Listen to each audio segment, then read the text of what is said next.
Ошондо Садыр Жапаров шайланып, мынакей, азыркы учурда Кыргыз мамлекетинде, Кыргыз элинде иштеп, мыйзамсыз абактагиттер бийлик ошо кезде каршы жасатып, жасалма жолу менен Садыр Жапаровду бүтүп уюштурду деп туруп камап атат. Ошол кезде каркыраны саткан, саярка тараткан деп бийлик бутагы, массалык маалымат каражаттары бир өткөй жамандашкан туугандар туурабы? Ошол кезде бизде КТРК, только мамлекеттик телеканалдар иштеген. Азыркыда ошол кезде эстегилечи. Бизде ар бирибизде интернет, кол телефон, азыркындай заман болуп, телефондор бар беле? Жок болчу. Ошол кезде айтып кетейин, 1 жаштагы балдар азыр 15ке чыкты. 15теги балдар 30га, 30далар 45ке чыкты. Ошол кезде көчө кыдыртып,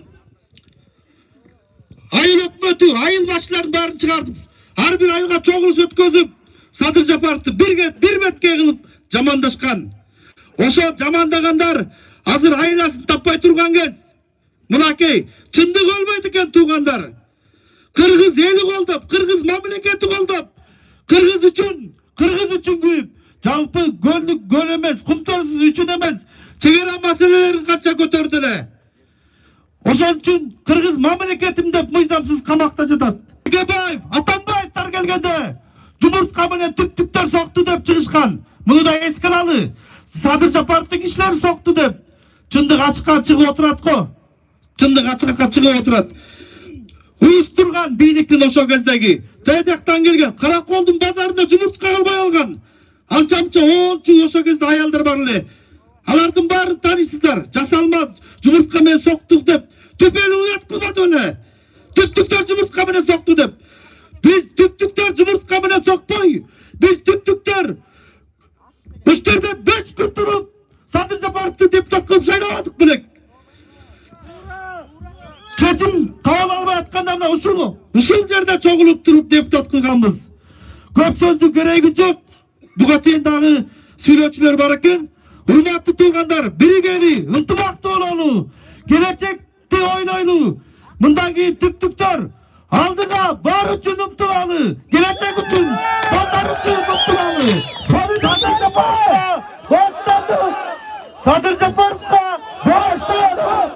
Садыр Жапаровга боштодук. Мындан кийин жалган жалаңа ишенбейли туугандар. Келечек үчүн, мамлекет үчүн алдыга умтулалы. Рахмат. Садыр Жапаровга! Садыр Жапаровга! Садыр Жапаровга! Боштондук! Бир эле боштондук эмес, Садыр Жапаров акталсын! Садыр Жапаров акталсын! Садыр Жапаров акталсын! Саламатсыздарбы агайын туугандар? Мынакей бүгүн биз ушо элдин үнү, элдин талабы, элдин мүдөөсү, элдин наркы жетпей жаткандыгына байланыштуу элдин чогулушусу, элдик жыйын Ысык көл областында мына 4-чү жолу болуп жатат. Бул эмне дегенди билгизет? Бул Садыр Жапаровду сот тарабынан акыйкатсыз сот чечимине байланыштуу болгонуна эл нааразы болуп, чыркыраган чындыктын орду түрмөдө эмес экенин, тирүү легендага эл болушуп жаткандыгы аныкталып отурат. Мынакей агайын туугандар, айта берсе сөз көп. Мына өзүнүн көрөгөчтүгү менен, өзүнүн сезимталдыгы менен, өзүнүн кыракылыгы менен мындан 10-15 жыл мурун айтылган сөздөрү бүгүнкү мезгилде тарых өзү тастыктап отурат. Буга ишенбөөгө мүмкүн эмес. Мен ушул алыстан келген туугандарга түштүк түндүк болсо да тамырыбыз бир кыргыз экенибизди далилдеп, Садыр Жапаровду колдоп келе отурганыңыздарга терең ыраазычылык билдирем. Мынакей, ушу 5 жылдын 100 толду. Садыр Жапаров соттолгондон баштап ар бир мыйзам иштеген эшиктин баарын тепкилеп келатабыз. Тилекке каршы мыйзам иштебей, ырайымдуулук берилбей, амнистиясы эске алынбай, ушундай эл чогулууларына бийлик өзү мажбурлап жатат. Бийлик элдин наркын билүүгө eli var, memleketi var. Bizden beylik elge öte bay adam. 6 milyon halkımız var. 6 milyon halkımızın içinde Sadır Japarov da var ekenin unutbaş gerek. El düşmanı kılbaş gerek. Bugün Sadır Japarov'tun aktığın el özü tasdıktap bağla oturap. Men uşul koldup gelgen elderge özümün salımımdı koşup ayıpsız alakta jatkan Sadır Japarov'tu kolda uçtağında öz salımımdı koşup oturam. Uşul ayıpsız alakta jatkan штабты elдин үнүн укпагандыгынан açılıp жатат. Мынакей учурда эмне деген элдер биз ушул жерге келип кайрылдык элек, кайрылуу жазадык элек деп азыр талап кылып ушундай жыйындар болуп жатат. Мындай талаптарга көңүл бурулбаса, мынакей жазында митингдин чоң митингдери болушу мүмкүн күтүлүүдө. Ошондуктан бийликтес элечи ойлошот, бул президентти жамандап деп. Президент элдин үнүн укканга укуктуу. Президент элдин каны, президент элдин жаны. Президентке чейинки иштеген бийлик дөбөлдөрү бар. Эмне үчүн ушулар ушундай эл жыйылып атат деп жеткизип, ортого калуу сөздөрүн айтышпайт. Мен дагы ушул силердин талабыңарга кошулуп Садыр Жапаровдун акталышын талап кыламын. Мен азыр Садыр Жапаров деп айтайын, силер акталсын деп колдоп бериңиздер. Садыр Жапаров! Акталсын! Садыр Жапаров! Акталсын! Садыр Жапаров! Акталсын! Рахмат! Рахмат, Раскүл келиңиз. Урматтуу көлдүн тургундары, урматтуу кыргыз элим, мен энемин, мен аял затымын. Мен эмне үчүн Садыр Жапаровду колдоп жүрөм? Анткени Садыр Жапаровдун ушу YouTube'да бардык видеолору бардыгын көрүп, интернеттен көрүп атабыз. Кандай ак экен, кандай так экенин бардыгыбыз көрүп отурабыз. Мына 2005-жылы Бакиев убагында эмне үчүн көтөргөн эмес деген ушундай кээ бир жарандарларыбыз айтып калат. 2005-жылы да Бакиев убагында көтөргөн Садыр Жапаров. Азыр Садыр Жапаровдун көтөргөн бүт көйгөйлөрүнүн бардыгы ушу чекесине жетип отурат, бардыгыбыз көрүп отурабыз. Чек ара, кум төр, мына мегакомду алып калган бардык маселелер ушу чегине жетип отурат. Садыр Жапаровду Кудай Тааламдын сыноосунда көтөрүп, ушул бийлик, арам бийликтин сыноосунда көтөрүп, ушундай эч убакта оорудум дебей, башка канчалаган миллиарддарды жеген, миллиондорду жеген чиновниктерибиз түшүп атат. Ооруп атышат, чыгып атышат. Аларга эмне үчүн мыйзам иштейт да, эмне үчүн именно бир гана Садыр Жапаровго мыйзам иштебейт, эмне үчүн актабайт бийлик? Ак экенин, так экенин бардык биздин азыркы бийликтер көрүп отурасыздар. Эл билгенди, биз сезип отурганды бийликтегилер да сезип отурасыздар. Эмне үчүн актабайсыздар? Элдин талабы бул. Биз дагы мына Кудайдын сыноосу болуп, ушул баласы каза болгондо биз энелер ыйладык. Ушул канчалаган бала тапты Садыр агабыз. Энеси каза болду эле, анда да ыйладык. Канчалаган энелерибизди тапты. Атасы каза болду, канчалаган Садыр Жапаров аталарды тапты. Азыр ушул убакта ушул Кыргызстандын бүтүндөй жерлеринде канчалаган энелер, канчалаган аталар, канчалаган балдар колдоп отурабыз. Бул тарыхта кала турган инсан, баатыр инсан. Ошондуктан биз бийликтен эч кандай бийликке биз жаман нерсе айтпайбыз. Биз ушул Садыр Жапаровду актап чыгарып бериңиздер. Бийлик өкүлдөрү, урматтуу Сооронбай Шарипович, урматтуу төрага, жогорку кеңештин төрагасы, урматтуу прокурор, урматтуу сот, урматтуу жанагы УКМКнын чоңдору, мен сиздерден суранып кетем. Садыр Жапаровду актап бошотуп бериңиздер. Анткени Садыр Жапаровдун актыгын, тактыгын тарых тастыктап турат. Эмне үчүн сиздер көргүңүздөр келбейт? Эмне үчүн миллиарддарды урдагандар чыгарып атат? Эмне үчүн миллиондорду урдагандар чыгып атат дагы Садыр Жапаров чыкпайт? Ушул сиздер ушу колдоп бергениңиздерге ыраазычылык билдирем. Дагы ушул видеону көргөндөрдү чакырып кетет элем. Садыр Жапаровду колдоп бериңиздер. Садыр Жапаровдун ушундай актыгын, тактыгын тастыктап, ушул биздин бийликке кошулабы же бийликти Кудай буйруп насип кылып калса кыргыз элин көтөрүп, кыргыз элинин ушул эгемендүүлүк өнүккөн мамлекетке кошот деп мен терең ишенем. Сиздерди сыйлап рахмат ушунча келип бергениңиздерге дагы колдооңуздар, колдоочуларды көбөйтүңүздөр. Тууган урук, жолдош, жумушта иштешкендердин бардыгын колдоого чакырыңыздар. Садыр Жапаровго! Садыр Жапаровго коштондук!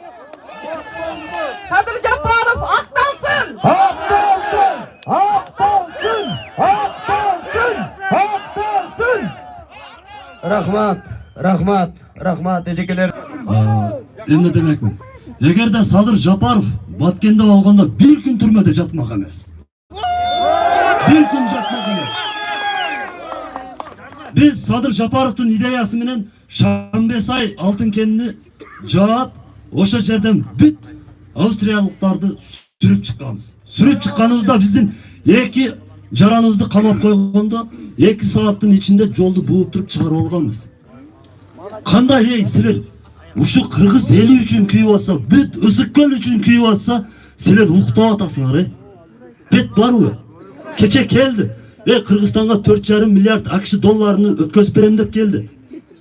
Салып бердиңер го, Ошону колдоп албайт белеңер. Кандай уктап жатасыңар, Эгерде Баткенде болгондо биз 1 саат жаттыртып элек. Эл үчүн иштетет элек, ошо кишиничи. Мойнудан жетелеп жүрүп иштетмекпиз. Жалка жок да Баткенде ушундай. Садыр Жапаровдайчы. Эгерде Садыр Жапаровдай инсан болгондо биз давно президент кылып эл үчүн кызмат кылдырмакпыз. Мына биздин чек арабыз чечилбей келатат азыр. Бүт проблемалар ушул.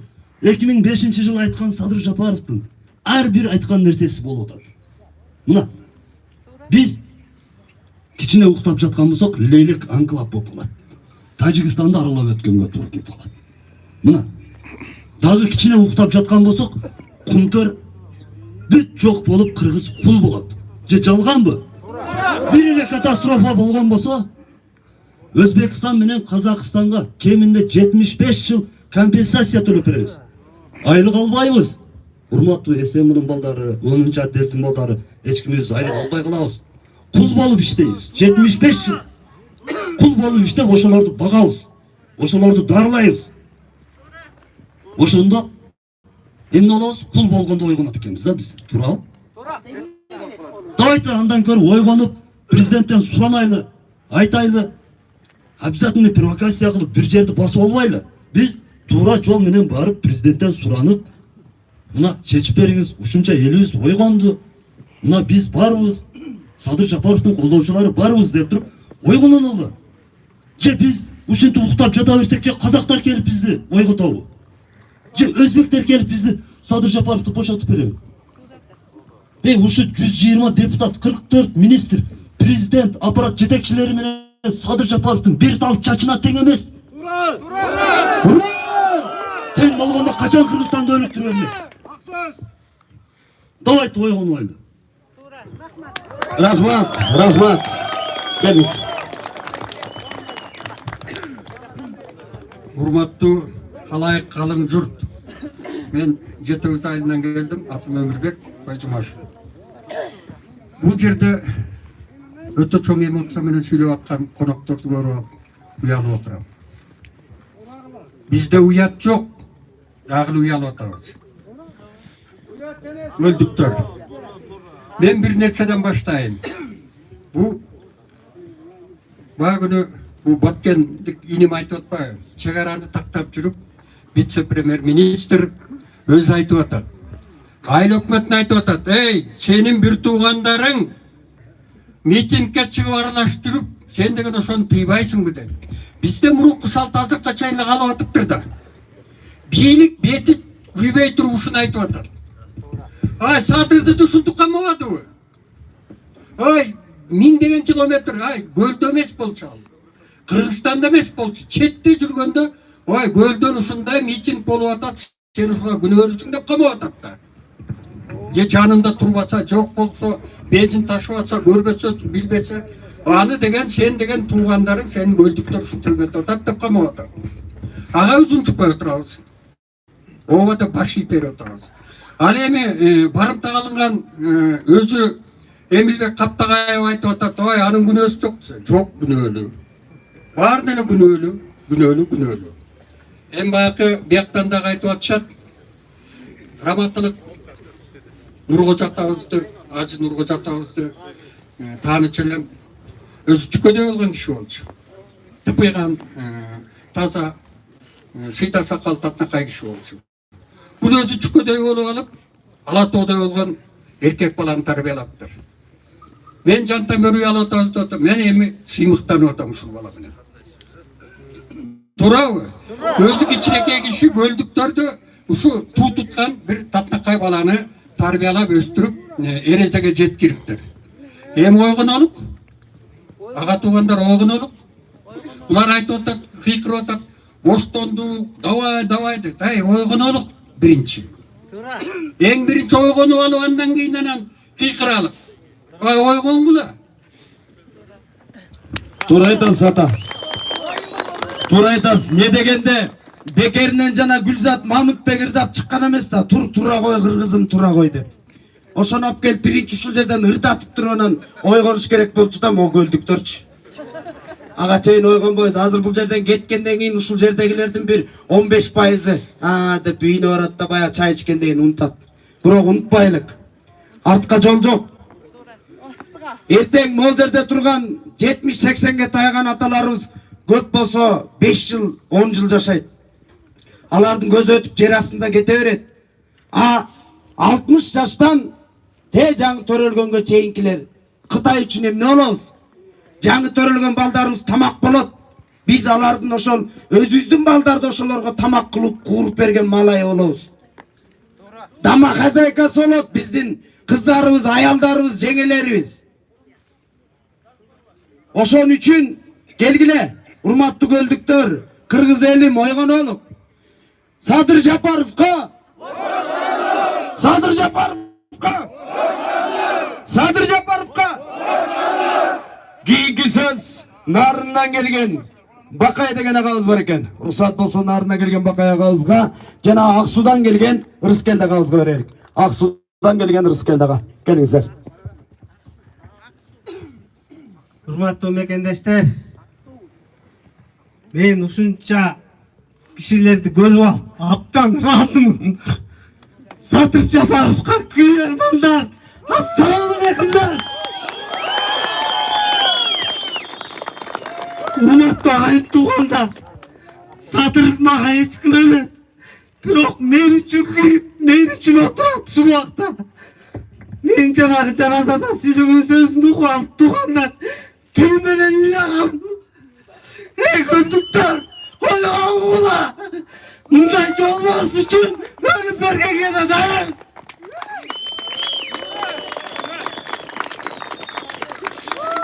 Биздин мекен эң чоң коркунучта турат туугандар. Биздин жемхор чиновниктер, биздин коррупционер чиновниктер биздин мамлекетибизди четинен бөлүп сатып отурат. Садыр Нуркожоевич, билесиздер, Кунтөрдү кокодон алды. Кокодон алып жерге жыгып берди. Бул жолборс жыгып берди кыргыз эли. Ушундан ырыскалансын, ушундан тамактансын, бала чакасын баксын, кредиттен кутулsun, жакшы бакубат жашоодо жашасын деп кыргыз элине жыгып берди. Туурабы? Туурабы? Садыр Жапаровго боштондук! Садыр Жапаровго боштондук! Бирок Садыр Жапаровду бул шакалдар жалгыздап кетти. Жанагы чөөлөр бар эмеси, билесиздер? Шакалдар жайнап келип, биягынан чистеп жалгыздап кетти. Ошондо да сынган жок ал жолборс. Клеткага камап койсо дагы, ушул убакка чейин кыргызым, мен силерди күтүп атам. Кыргыз ойгонгула деп, эмгиче, настоящий мужик. Садыр Жапаров акталсын!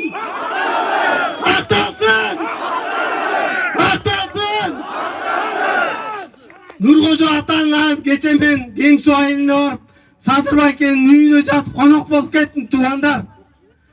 Садыр Жапаров мечит салып бериптир. Ошол мечитке нур түшкөн экен туугандар. Мага ошол жактагылар айтып берди. Бул мечитке нур түшкөн. Кең Суулук туугандар айткылачы, чынбы ошол? Чынбы? Бул нур түшкөн.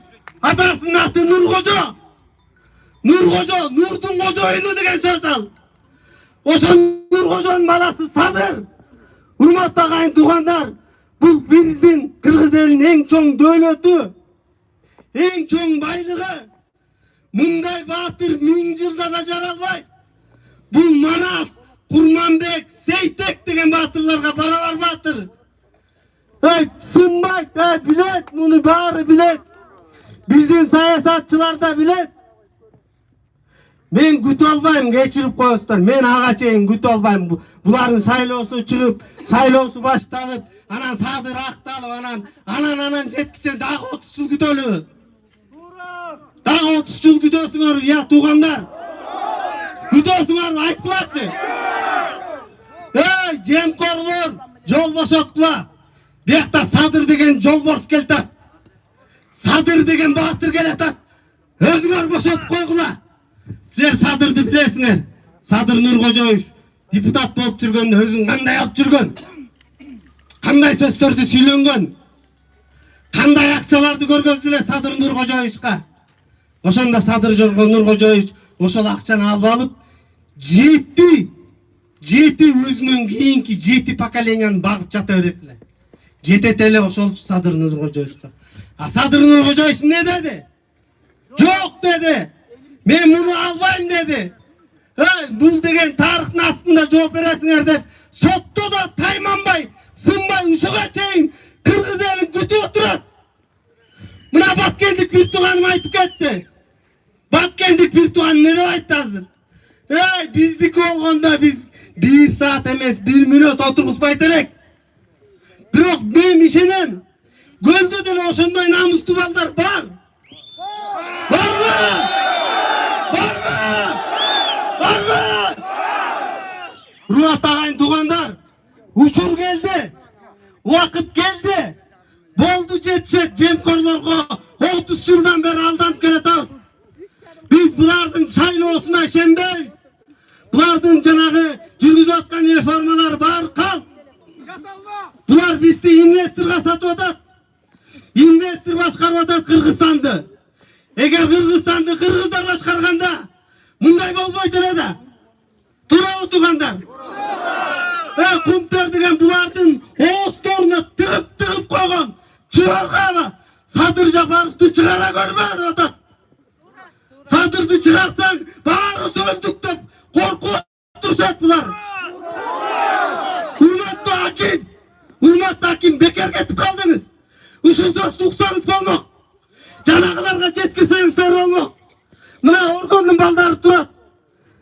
Туугандар, баарыңыздар мына шаарда агаларыңар бар, инилериңер бар. 4-төн 5-тен балдарын жетелеп алып, квартиралап жашап жүрүшөт. Туурабы? Бул камкор өкмөт буларды качан үйлүү жайлуу курат? Кыла албайт. Кыргызстандан акыран мигрант кылып айдап атат. Бул атайын жүргүзүлгөн саясат. Бишкек Кыргызстанда кыргыздарды асайтып, анан башка жактан алып келет булар. Жумушчу күчүн алып келет. Анын аты инвестор. Инвестор силерди байытат, силерге жумуш орун берет, силерди минтет, антет, жылгатат. Ушу чынбы? Калппы? Садыр Жапаров акталсынбы? Бостандык! Бостандык! Бостандык! Бостандык! Рахмат. Нарындан бери келген агабызга рахмат. Келгиземе, Рыскелди ага. Ассаламу расулихи Мухаммадин ва алейхи асхабихи аджмаин, амма баъд. Ассаламу алейкум ва рахматуллахи ва баракатух. Могу жерге чогулган урматтуу кыргыз калкым, Алла разы болсун сиздерге. Момчалык чогулуп, ушу элдин үнүн ааламга кузган Садыр агабызга колдоп келгениңиздерге Алла разы болсун. Могу жерде айтып кете турган бир нерсе, бир туугандар. Бирөөнүн жүрү дека тынчтык митинги болот десе эле баары эле камап кетет. Камап салат, атып салат дейт. Эмне ошо камап бизди камай турган, атып сала турган, мына могу форма кийип жүргөн, арабызды аралап жүргөн эмелер. Эмне бөлөк Өзбекстандан же Казакстандан же бөлөк мамлекеттен контракт менен келип иштеп атышабы? Жок, могу арабызда турган бир туугандардын балдары, бирөөнүн тайкеси, бирөөнүн жээни, бирөөнүн баласы. Эмне себептен могу акимиятта иштеп аткандар бул жерге чыгып турбаш керек? Арабызда канчалаган могу бир туугандардын баарыбыз бутубузду үйгөнчө сукканбыз депутаттарга. Кана ошол депутаттар. Biz tarınağız. Tayaqtағы депутаттар emne келбейт. Қана өзүбүз айылга шайлаган депутаттар. Элдин үнүн уксунан шайлаганбыз ошолорду. Жемне ошолокилерде бул жемкорлордун кичинекей акырынан жем жеп аткандарбы? Болбосо ошолор да көчкөтсүн ошолор менен кошулуп. Мына канча күндөн бери артыбыздан аңдып туруп, бир машинаны күндө көрөм. Азыр артыман көрдүм ошол ичинде толтурган формачан кишилер отурган. Мен эмне мамлекетке чыккынчылык кылып атамбы? Менде де бала бар, менде де бир тууган бар. Мен жумурткадан басылып чыгарылган, инкубатордон чыккан киши эмесмин. Менин ата-энем бар. Менин атам согушка барып каны жаны менен мамлекетти коргогон. Мен да коргошум керек.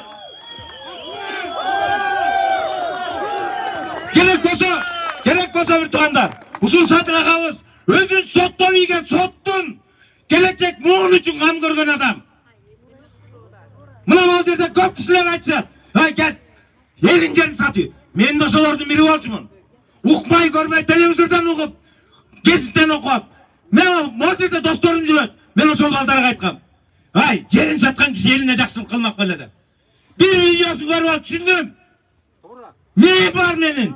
Адаммын. Мен атуулмун, кыргызмын. Мен de артында өсүп келаткан бир туугандарым бар. Мен de артында бала чакам бар. Эмне себептен биздин жети кыямат күнгө чейин келе турган муунубуз үчүн кам көргөн адамга биз кам көрбөшүбүз керек. Кечеnin мурдаларына чуркап түзөлөгө, бут үзүлгөнчө.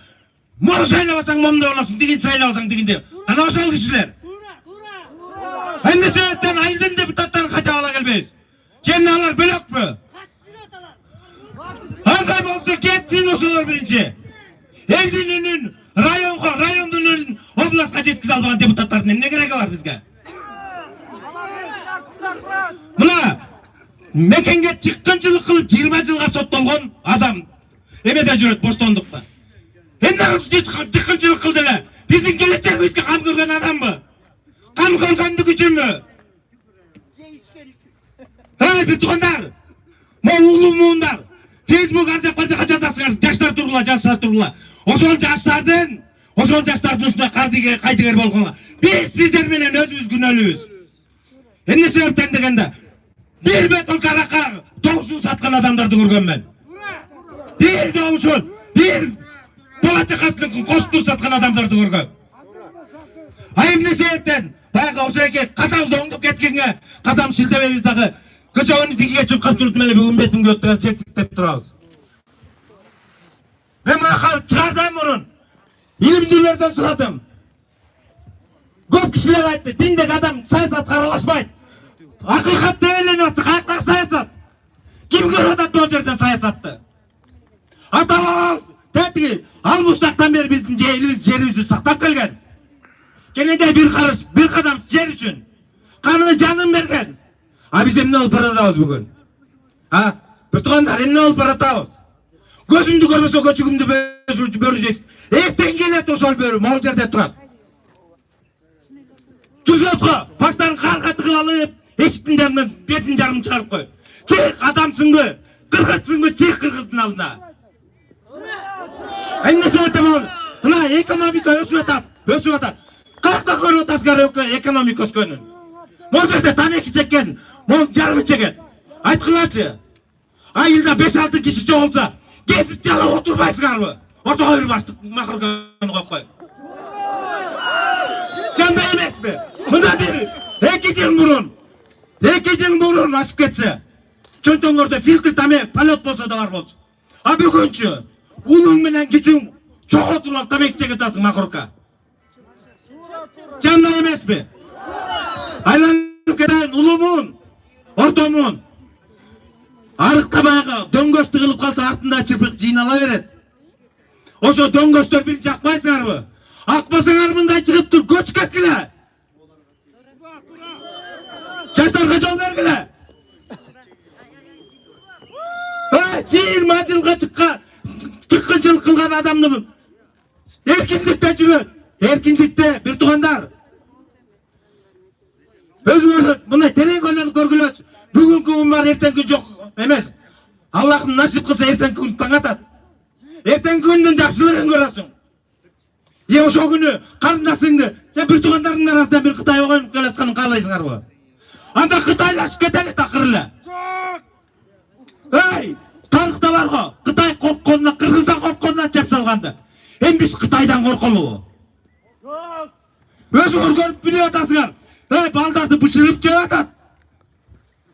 Эртеңки күнү баарыбыздын башыбызда кыз бар. Баарыбыздын башыбызда ага эже карындаш бар. Ошол экелер жейт. Эжекелерибизди могу гүң кылат, гүң. Эмне арманыңар бар дагы? Bir kişinin emek alamagandan keyin emne armanımız var dagı. Kıtaylar gelip oy kotsun bu. Oy kolonu bir tuğanlar, oy kolonu. Mına ben bana ötkön ilimlilerden sorasam, bu sayasat emes bir tuğan. Bu hakikat dep aytıştı. Emne üçün degende hakikat. Aytıp basan sen emnen musulman deyt. Men musulmanmın. Akta karını kara dep aytkanga. Geç bol paradat, geç. Biz erteң bir sürgüne de çata vergende. Birlikte garantiya berdi mi? Sadar Akangar'da oşağı çayın amanesen kop koyup dep. Bir kişi, Bakiyik'ten beri, Akayip'ten beri aytıp geletken bir kişi. Men onu kılıp verem. Men onu el için onu kılıp verem. Kana ke kalganı. Kana kalganı. Bağır akçağa satılıp etken. Kursağı toysa oldu. Bir 5 günlük emesi olsa oldu артында. Erten gün 6 günlük kalar mı? Kıtaylarına koşul alıştayız mı? Denen Stekol'da zavaptı. Kırgızlardı ilk cümşağında cümşaydı eken. Karabaltada. Reglament saqtaylı. 13 bin. Kıtaylardan alğanı 150-360 bin geçeyi. Kırgızda soğuktattık demesiz mi? Oşonu başlap, oşonu başkarıp durganda Kırgız. Kumtorda molderdi, aralarda jokmuş degender. Var. Var jaşını oturasыңар iştegender. Кейсілерге керегі жоқ бұл. Осы жақтан былықтың барын осы құмторды іштегендер біледі. Әмнесі бұл ел алдына ақиқатты айтқанда тартынасыңар. Тартынмаш керек. Осында шығарған оң. Бұл ағамызды шығарып алсақ, көріп өстік. Ақылмандылығы менен. Мұнда 15 жыл бұрын айтып кеткен. Осыл кішінің әрбір айтқан нәрсесі келе жатады. Осының үшін Қырғыз елінен келешек мұң қадап күйген bir туғанымыз Садыр Жапаровқа Бостандық! Бостандық! Бостандық! Бостандық! Бостандық! Allah razı olsun. Rahmat Tuğan. Rahmat. Keyinki söz Çolpan Ata şаарынан келген Мамытов Узакбек агабызга, Санташ Түп район Санташ айынан келген Сыдыков Шүкүрбек атабызга жана Түп районунан келген Тоог инженери технолог Байзаков Кудайберген агабызга берелик. Комиссар.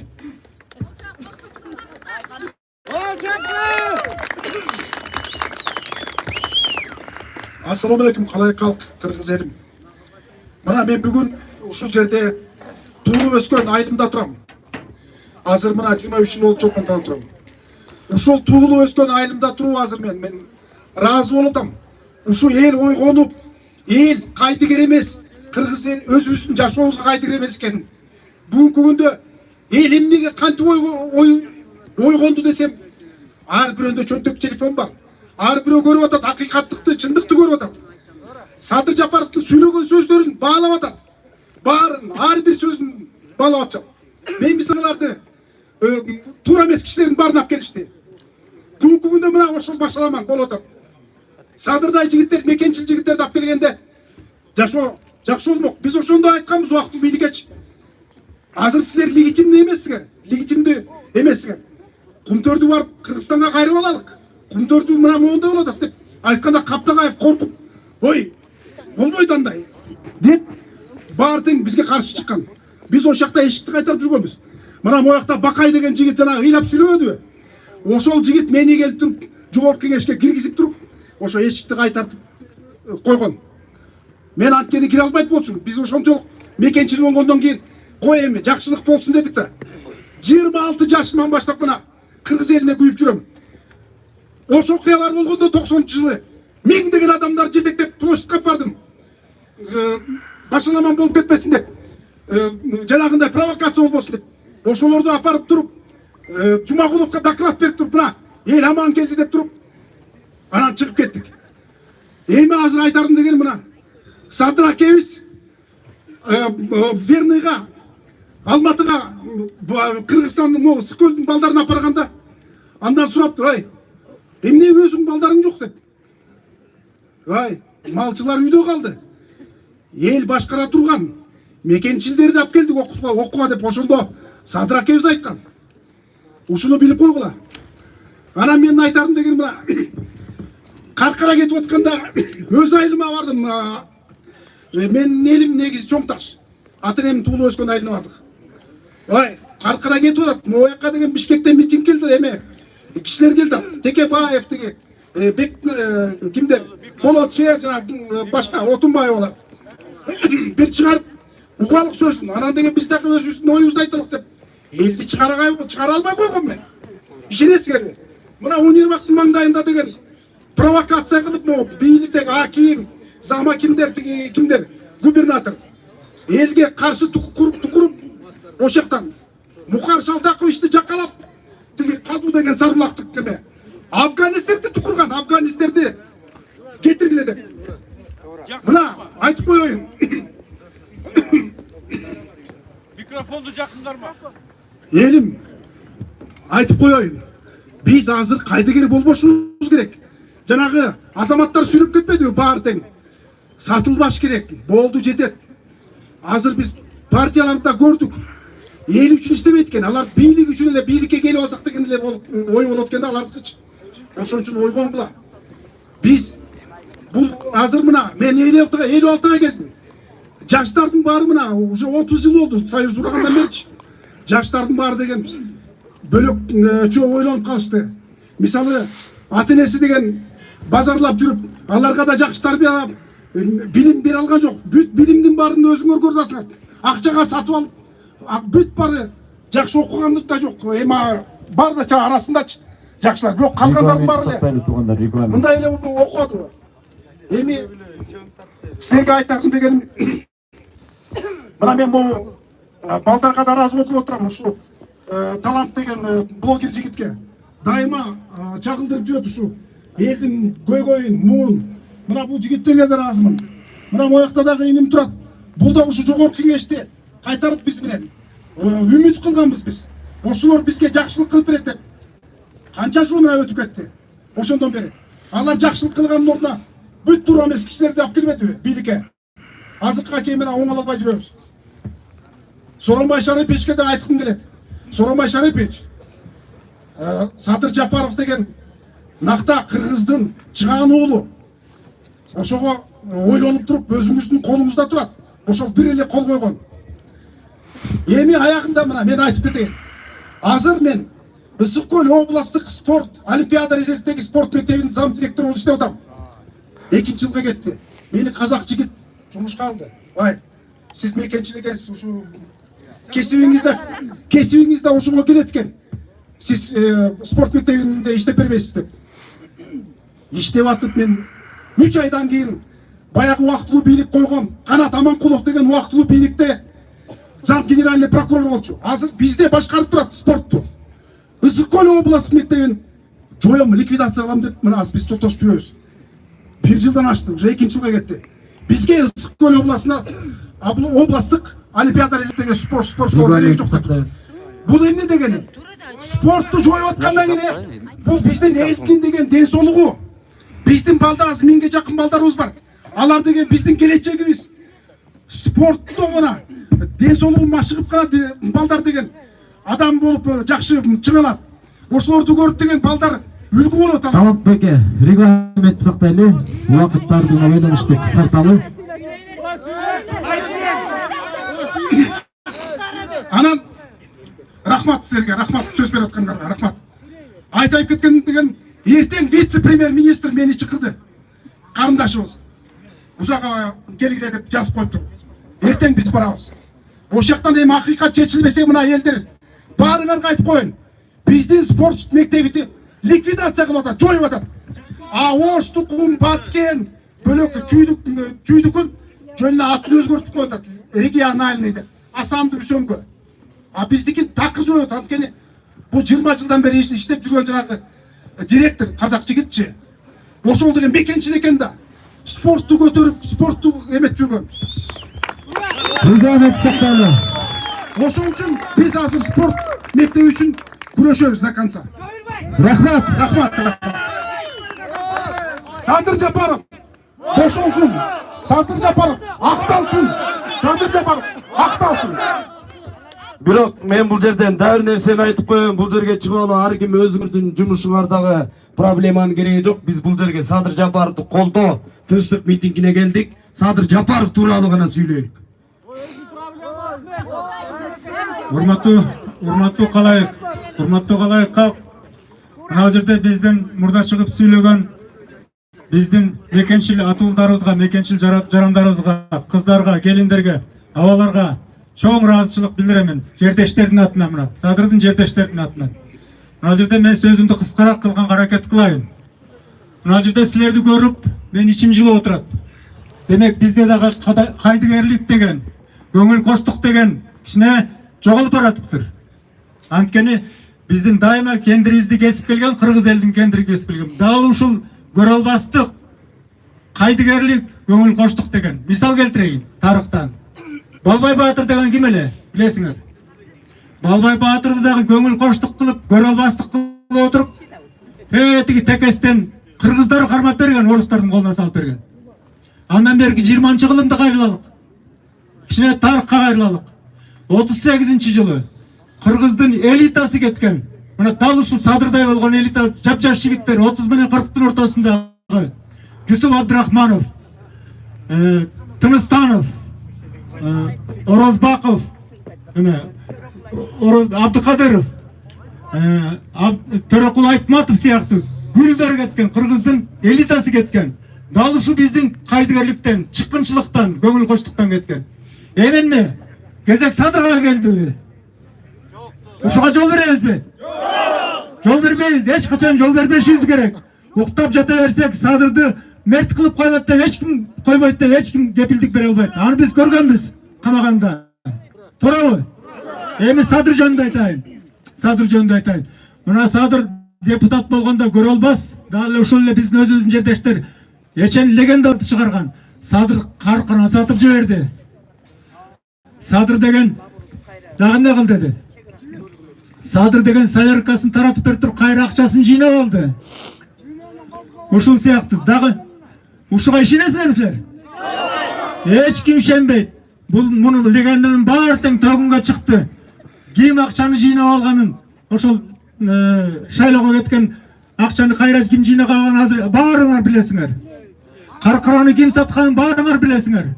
Ак жол партиясы саткан. Мадумаров башында турган. Туурабы? Мен Садырды кичинекей кезинен бери билем. Окуткан мугалими катары билем. Булардын үй бүлөсүн эң жакындан билемин. Булар жакшы тарбия көргөн. Эң мыкты тарбия алган жаштардан болуп өскөн. Булар эч качан мекенин сатпайт. Мекеним үчүн деп өмүр бою кызмат кылам деп келген Садырга боштондук. Садырга рахмат, чоң рахмат. Рахмат. Эме, байкелер. Урматтуу мекендештер, бизге кабар келип атат.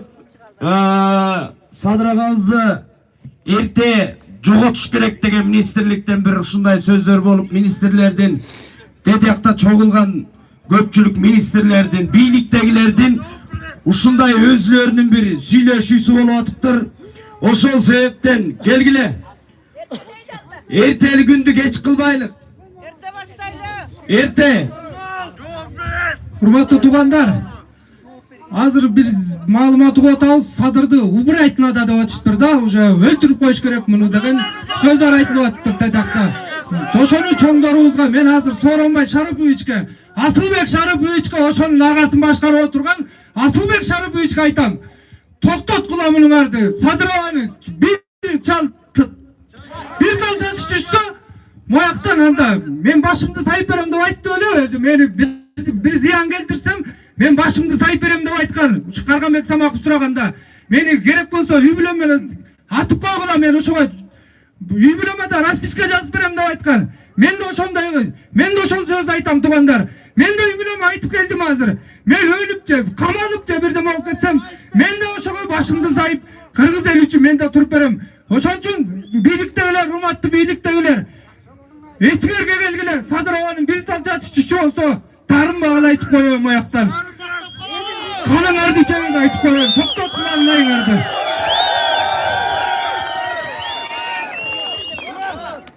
Саламатсыздар, урматтуу туугандар. Мен тоо иштеримин ошол боюнча бир аз айтайын. Бул Кумтөрдө эң көп нарушение да. Мисалы үчүн тиги Кумтөр деген разработка боюнча призмообрушение деп коет. Ошол сакталбаган. Ошол сакталбаган үчүн бүт баары урайт. Азыр бүт баарын кайра көмүш керек болуп атат. Эгер киргендердин баары эле урай баштайт. Призмообрушение деп коет. 45 градустан жогору карай урай баштайт. Анан бул Кумтөрдө платина деген бар. Алтынан 6 есе кымбат. Палладий деген бар. Алтынан 100 эседен ашык кымбат. Ошонун баары чөнтөгү деп атат. Бүт баары чөнтөгү деп атат. Мисалы үчүн 2004 жылы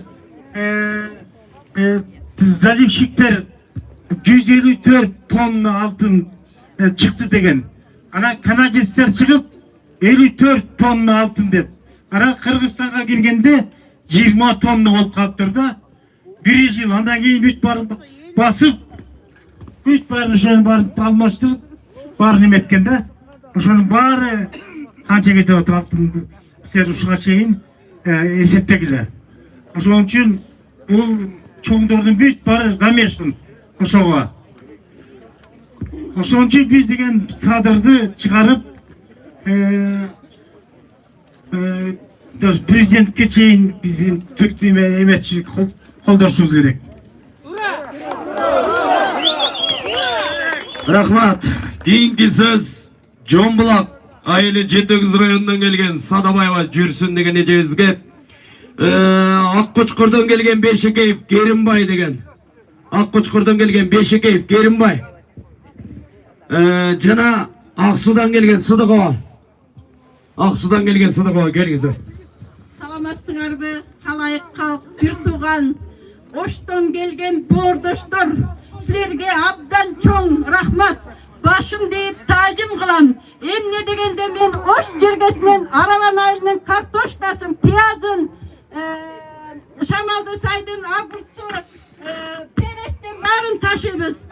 Ошондо барганда ушундай меймандос кайдан келсең да ойлоп баарын чайын берип төшөгүн калың салып тозуп алышат.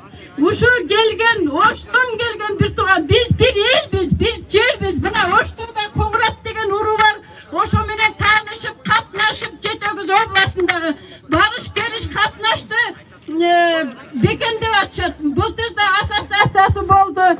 Ушу келген адамдарга 1000 мертебе разыбыз. Алтындай болгон убактыңарды аябай ушунча 1,5 километр, 1,5 километрди басып келип отурасыздар.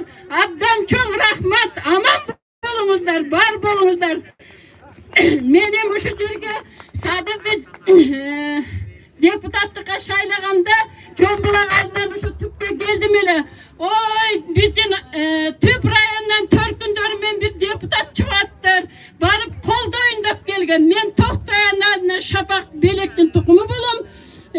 Абдан сүйүндүм эле. Бул түрмөгө түшкөндөн бери кадимкидей чачым агарды. Бул Кумтөрдүн уулу заттарынын тереңдикте бир канча километрде көмүлбөй жаткандыгын, ош жерде ызычуу булыктардын баары Садыр айтып чыккан. Кайсы депутат, кайсы президент айтты эле. Мына Каркыра жайлоосу, мына мен жайлоого кичинекейинде барган чегараны мен билем. Жылбулактагы Калмак деген жердебиз, ошо казак-кыргыз чегарасында аба райын өлчөп турушчу ош жерге эжемдин сиңдилери менен барып чегараны мен билем. Чегараны биздин кыргыздардын парламентте отургандар чоңдорубуз эч кимиси билбейт. Кайсы кыргыздын чегарасы, кайсы казактык экенин билбейт. Суунун ар жагы казак, бир жагы кыргыз эле, баарын алдырып койдук. Ушуну бир гана Садыр Какшабырдак айтып келген. Биз ушу Садыр үчүн ойгонушубуз керек. Мына бүгүн түп району менин төркүндөрүмсүңөр. Мен баарыңарга таазим кылам, баарыңар айтканды угуп татнакай тыштык жол менен турасыңар. Ушунуңардан жазбагыла. Садырды кутултуп алалы. Алтындай болгон колубузда алтындай болгон жігіттің барқын, қадырын білбей тұрабыз. Biz oyğunalı, men degen жүрөгüm орукчамын, картошка ташып жүрүп уже biz орукчам болуп калдык. Таможнийди биздин чоңдор эч чечип бере албайт. Biz мына Ысык көл областын жетегидин картошкасын ташыйм. 4 жылдан бери жүрөгүм орукчам болуп ташый албай калдым. Кайдан чечип атат таможнийди? Biz 30 tonna картошканы падира алам тигинтип минтип алып таможнийга биргеле момундай шүмрөңдөгөн балага 55.000 сомду санап берем. Аны шофер сүйлөшөт, таможний казак кыргызды. Ошону деген ошо шофердин айтканы боюнча 55.000 сомду санап эч бир колубузга документсиз өтүп кетебиз. Ал акчалар кайда? Левый кеткен. Акаевдин убагында бирок жакшы болчу. Биз картошканы Ысык көл областы ташуучубуз.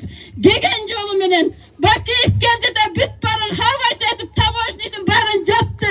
Келген жолун эмне үчүн ачып бербейт? Көлдүн картошкасы коётур, 1 мүнөт убакыт бер.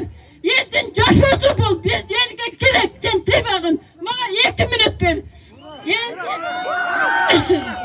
Алма өлүк карагатты. Мына ырбачы тоңдон берки адамдар өзүнүн Москвичине, Жигулисине, Газписаттире, Зилиге, КамАЗга жүктөп барып сатып алчысыңар. Туурабы? Колуңардан келгендин баары барып сатып келчисиңер. Азыр көлдүн картошкасы, карагаты, алма баа болуп атабы? Жок. Оштун көк алмалары баа болот. 55 сомдон биринчи базарга келет. Жетилек çoğu elek uağında at gel üzüp satat. Bizim möltüregen almalarımız 15 somdan aşpayt. Aktayvı. Buna kartoşkanı 3 gektirle vaydayım. Şarda yaşaçılen baldarımda aylığa bardım. Uşulda aktavay buna baldarım yeğibay. Rossiyaga getip kaldı. Kartoşkada aktavayt. Tamoznidi çeçip bir albayt. Biz tamozniga sayuzga dayar emes vaqtda ötü alıştı. Joe Biden degen prezident karşı çıkkan biz dayar emesmiz dep. Bizdin qaysi mamlakat basıp ötüp, bizdin tualetimizge kim akça töröp taştayt. Kazakka, Kırgızga tualet men öýde akça töröp taştap. Alar tamozni sayızga gerek bizde eştike jok. Hiçbir mamlakat basıp ötpeyt biz. Dayar emes vaqtda öttü.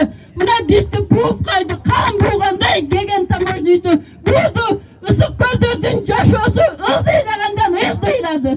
Ким önadır?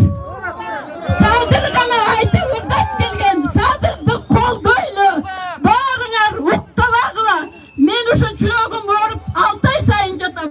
Baldarıma bolboy boş bermey geldim, bar ür ölümüz.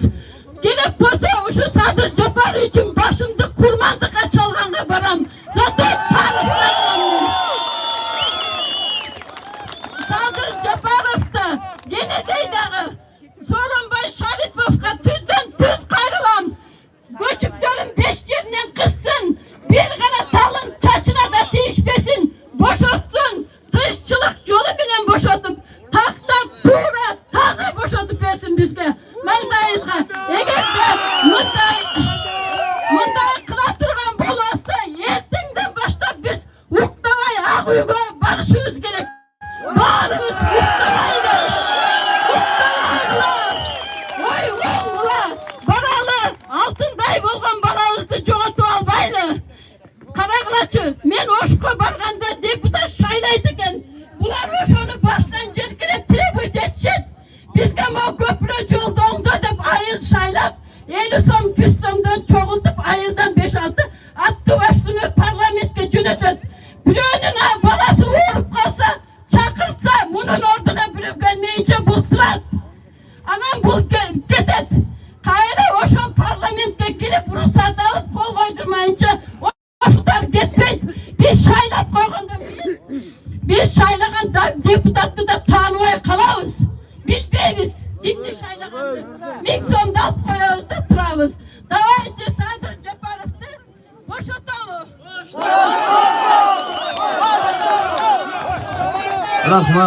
Rahmat. Geliniz.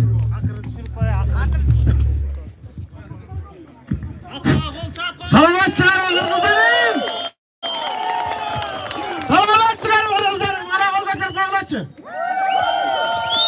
Men aytarım degenim bu üzere turgan kança kırgız elip turat.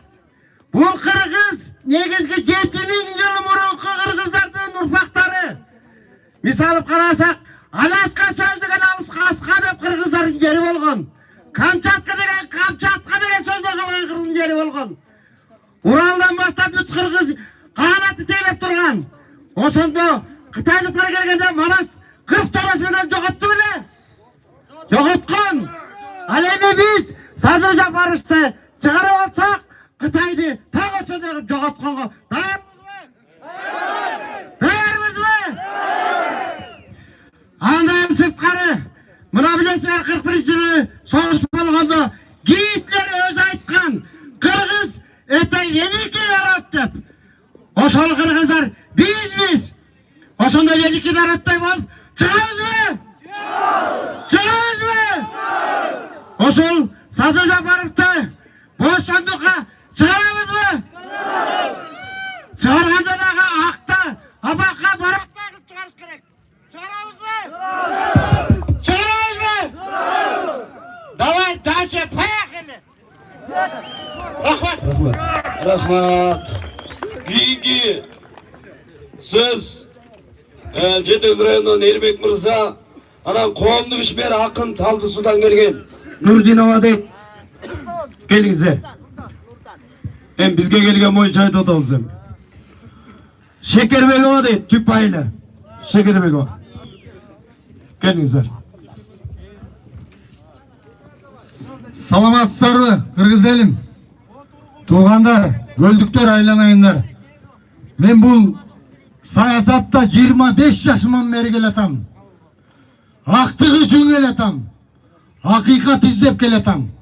Жанатан бери карап турсам, улумуун, кичүү муундар чыгып сүйлөп атат. Аябай ыраазы болдум. Мындан 3 жыл мурун келгенинде 70 балага ыраазы болуп отургам ошондо. Садыр байкебизди келсе чыгат деп биз алдап койгонбуз. Сөз берип койгонбуз. Чыкпай койгонбуз. Көрө окатка кирип кеткенбиз. Көлдүктөр, уйбор болбойлу. Бири-бирибизди баягы колдойлу, көтөрөлү. 2005-жылы Жалал Абадта таш алгыла деп журкап жүргөн карабала мына мен болгом. Жоону чапса Алманбек чапты дейт. Аты калды Манаска. Бакиевтерге калып кетти. Жанымда жүргөн Сапарлаш, Катарлаш досторумду өлтүрдү. Ошо өлтүргөндөр азыр бул жемкорлор отурат. Арасында 120 депутаттын арасында бар. Ошолор 5-этаждан ыргытылган. Башына туроо менен чыгып жибергендер.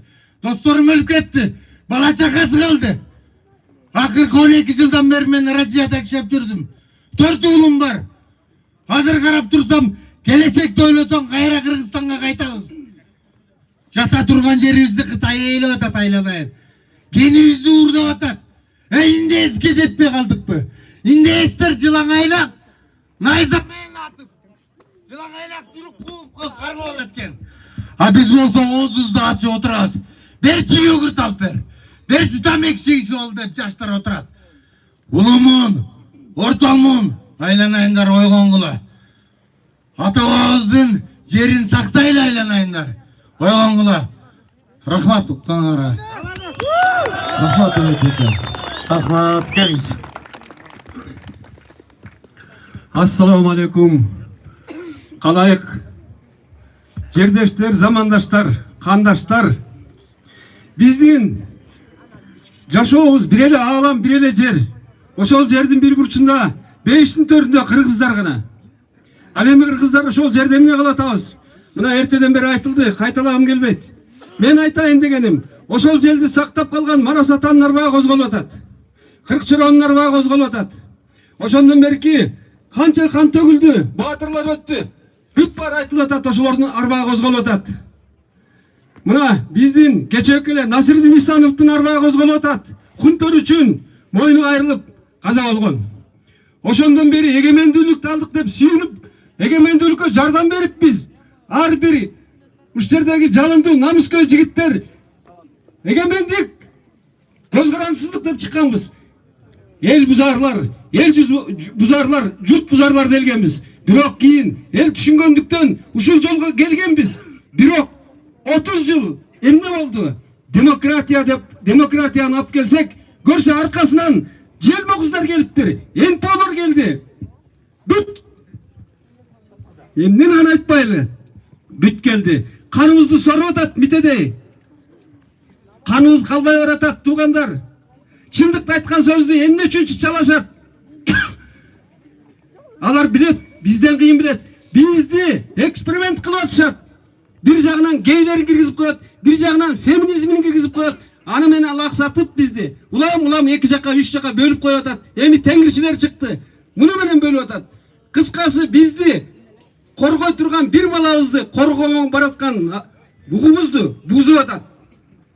Biz bir ele жалғыз Садыр Жапаров үшін емес, Атамекен үшін тұрғандар келді. Қыштың қыран ішіндесінде Бишкекке қанша адам çoğuldu?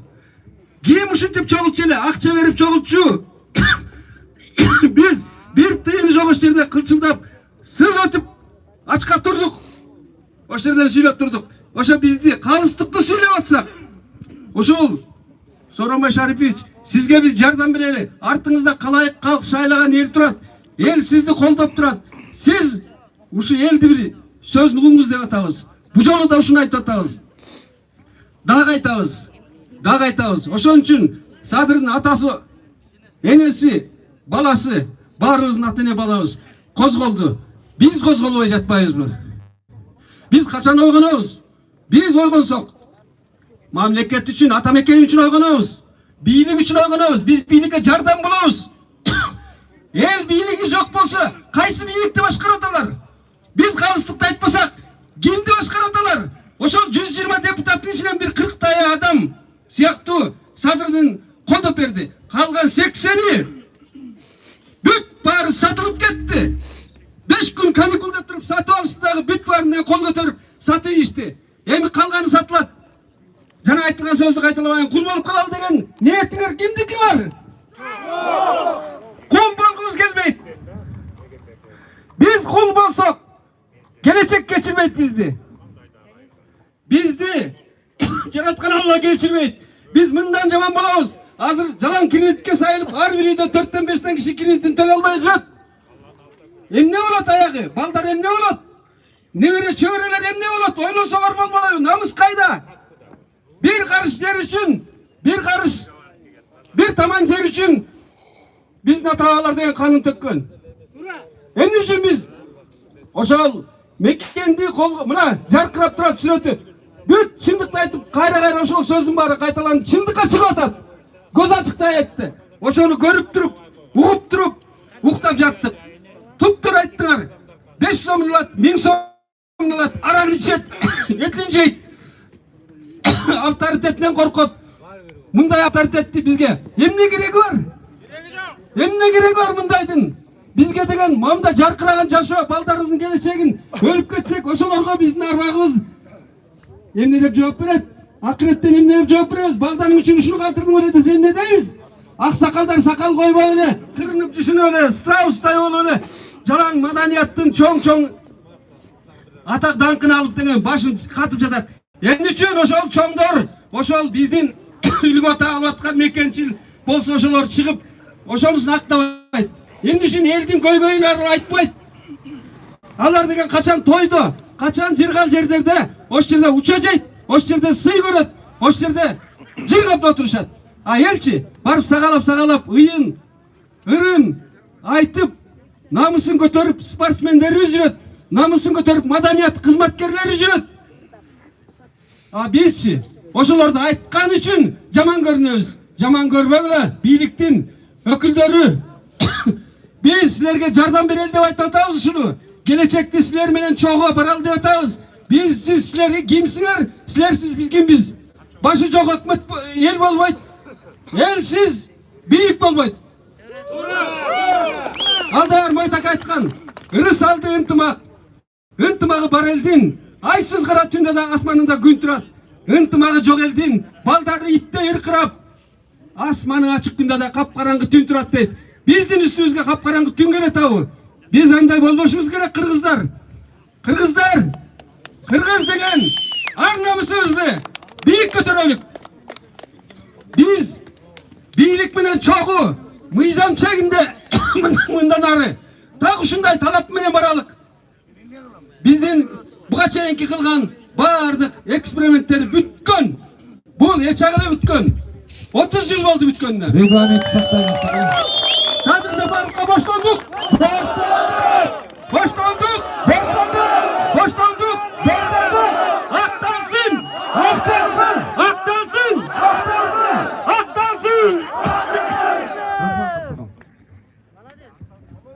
Саламатсыздар, урматтуу туугандар. Кыскараак сүйлөйлү. Барсың белим түйүлчү, муштум болуп, кыйшайгандай жөлөчү, устум болуп, краныңды акчардан камап койду, ашоо деген ажоо эмес, кузгун болуп. Садыр албай баш тартып парасынан, акты өлүп чыгам деп карасынан, темир тордун артында жаткан кезде ажырады ата-эне баласынан. Сабатты ким билет тепкилетип, көрүштү мойнундагы кескилетип, Чыныбелдин уулу чыган Садыр чыдап келет баарына эрки жетип. Керек болуп ушундай уулубузга, кондуралы актатып туурубузга, эмне эл чек болуп бере албасак, эмне дейбиз келечек муунубузга. Жалпы турган тилектеш жарандар эй, жалпыбыз эркек дебей, аял дебей, баарыбыз тең көздөйлү бир максатты башкалары чыгарып алар дебей. Уттурбайлы, убакыт баратчылып, угат көптү унчуксак талап кылып, чындык үчүн чыркырап жаткан Садыр кылган эмес уурлук каракчылык. Кыран дейбиз татыкты ошолотка, кой союп көргөн эмес кошоматка, түрмөдө элим деген Садыр эмес, өлкөнү кимдер жеди ошо жатса. Туурада кимдер жеди ошо жатса, жанында жан жөкөрү кошо жатса, айласынан жакаңды карманасың, миллиондоп жегендер бошоп атса. Алтын менен четелдик жатты багып, алдап койсо жатпайлы башты катып, мөңгү бүтүп мөңкүгөн суу түгөнсө, мөңдөп жатып калбайлы башты кашып. Алтын чыгып жатса да тонналаган, кыргыз турат жетимдей кол караган, кимде болсо көз артат байлыгыңа, кимиси бар кыргызга оң караган. Сиянит дейт, кыргызча зыянит дейт, көл нарынды каптачу сыяк ит дейт, араң турган тосмосун жырып кетсе, селдей каптап ээ бербес кыялы дейт. Муну ушундай кырсыкты болтурбайм деп, ал үчүн кол кушуруп олтурбайм деп, кыргыз тетип жүргөндө четелдиктин капчыгын алтын менен толтурбайм деп. Торго түштү эл сүйгөн баатырыбыз, алак жүрөк ак маңдай Садырыбыз, кишендеген торунан ап чыкпасак, ким көтмөкчү эртеңки кадырыбыз. Ойлон кыргыз деп айтат, ойлон кыргыз. Ойлонуп да бүттүк го, ойгон кыргыз. Ишенимди, кыранды колдогонго, бир атанын рулундай болгон кыргыз. Садыр элдин жүрөгү эл деп согот, Садыр үчүн чыгалы толгон кыргыз. Рахмат. Кийинки сиз түптөн келген Теңизбай аба келиңиз. Түптөн келген Теңизбай аба жана ошондой эле ушул Бишкектен бери ушул жерге келип, кыргыздын көйгөйүн чагылдырган чыныгы келечек ээси блогер Талант мырзага берелик. Урматтуу кыргыз элим, мен милициянын полковнигим отставкага 6 ай болду. 21 жаштан баштап ушул жетиштирdim убагдан бери. Анан мен эми өзүм ушу мамлекеттик кызмат иштеп туруп ушунчалык биздин жүрөгүбүздү, үшүбүздү алып коюп тур. Азыр мен сиздердин алдыңыздарга толкунданып кичине эметип турам да, титиреп турам. Бирок мен Садыр Жапаровдун боштондугун кайдыгерлик карабай, ушу кыргыз элимдин алдына сиздерге атайын Садыр Жапаровду бошотуу үчүн сиздердин алдыңыздарга келдим. Садыр Жапаровго боштондук. Садыр Жапаровго боштондук. Садыр Жапаровго боштондук. Садыр Жапаров акталсын. Садыр Жапаров акталсын. Садыр Жапаров акталсын. Сооронбай Шарипович 2018-жылы өздүк коопсуздук кеңешинде январь айында сүйлөдү эле. Коррупция менен күрөшөм, сотторду жөн эмеле ордун коррупциясын тыям. Мыйзамсыз соттолгондордун баарын кайра каратам, актатам деди эле. Бирок эмне болуп атабыз бүгүнкү күндө?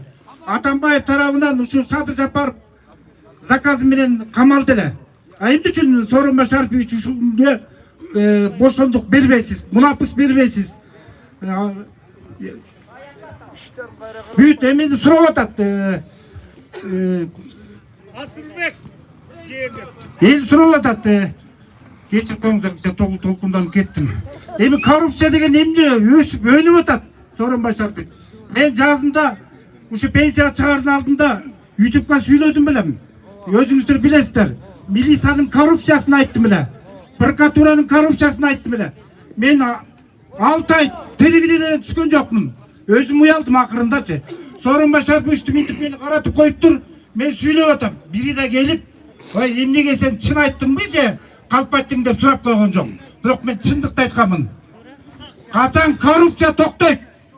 Качан акыйкаттык болот? Адилеттүүлүк качан болот? Колубуздан казактар жерибизди талашып атат. Өзбектер талашып атат, тажиктер талашып атат. Сиз унчукпайсыз. Эмне үчүн унчукпайсыз? Бийлик барбы бизде? Же жокпу?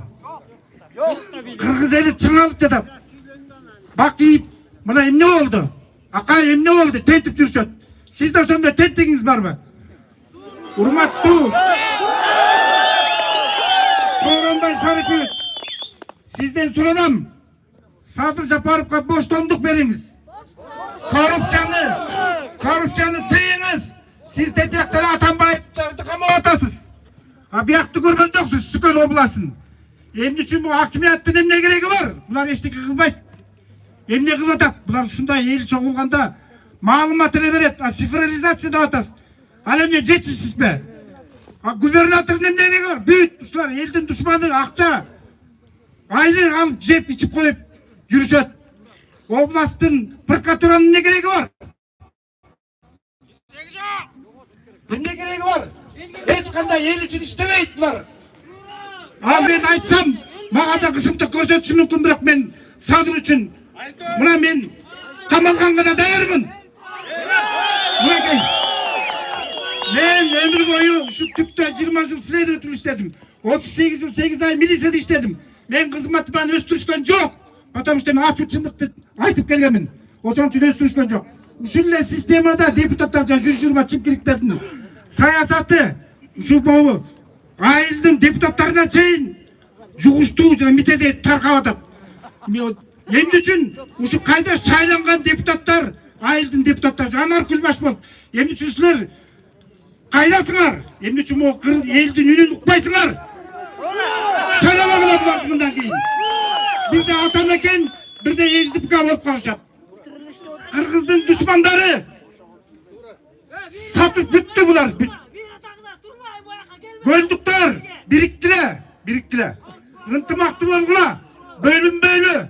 Баткендик туугандарга рахмат. Тажиктерге мына жүрөгүн тосуп турушат. Биз болсо унчукпай жатабыз. Ууланып атабыз канча. Канча деген оорлор ооруп атат. Жаштарыбыз каза болуп атат. Өлүп атат. Өлүм жашарып атат. Ойгонгула. Россиядан мигранттар сүйлөп атат. Тет Америкада жатып алышып. Унчукпайт бийлик, унчукпайт. Эмне келдиңер? Ичип жегенде келдиңер беле? Же жылгаганда келдиңер беле?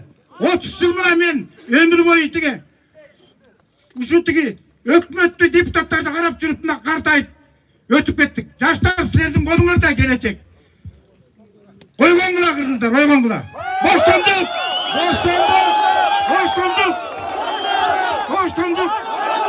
Садыр Жапаровга акталсын. Рахмат.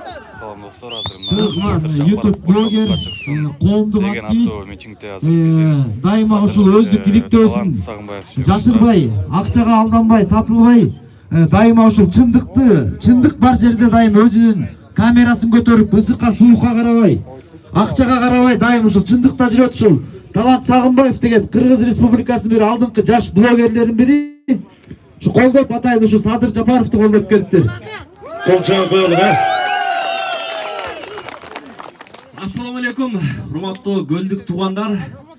Ушул жерге келип, кайдыгер карабай, кыргыз элинин келечегине кайдыгер карабай келип тургандарга аябай ыраазымын. Мен Бишкекте туруп, көлдүктөр чыкпайт, тигиндей мындай дегенде мен мындай чын айтканда ишенгем, ошогочу чыкпайт болуш керек деп, мен аз эле адам керек болуш керек деп келгем. Бирок Кудайга шүгүр ушундай сүйүнүп, ыраазы болуп отурам. Ушул жерде аябай көп эл келдиңер. Барыңыздарга чоң рахматымды айтып, таизимди айтып, ыраазычылыгымды айтам. Анан Sadık Japarov kim? Sadık Japarov menin Kırgız elinin, Kırgız жерinin келечегин куруп бере турган жалгыз инсан деп айтат элем. Өткөндө Садыр аганын бир тууган агасы Сабыр ага маалымат чыгарды. Биздин КТРКбыз жок, ЛТРбиз жок деп. Урматтуу Сабыр ага, антип айтпаңыз. Биз силерге КТРК, ЛТР болуп беребиз. Анан чындык издеп эмнелерди кылбадым. Саясаттан көп маалымат жыйнадым. Баарын карап бир электен өткөрүп, чындык айткан Жапаровду тандадым. Биз бийликти азыркы чимкириктер деп айтып атабыз, күнөөлөп атабыз. Бирок ошол чимкириктер, ошол жеп аткандар, кыргыз элин тонуп аткандар каяктан чыгып атат? Мына биздин арабыздан чыгып атат. Туурабы? Качан гана эл оңолмоюн, бийлик оңолбойт. Ошондуктан биз ойгонолу биринчи. Биз ойгонуп, ошол бийликке мыкты инсандарды, кыргыз эли үчүн иштеген инсандарды биз гана алып бара алабыз. Эл гана алып бара алат. Эл гана алып бара алат. Эл агып келген сел деп коет. Азыркы бийликтерге айтат элем, эл ойгонсо, анда эртең кеч болуп калат. Ошондуктан азыр кыргыз элинин мыкты инсаны Садык Жапаровду чыгарып беришиңерди талап кылабыз.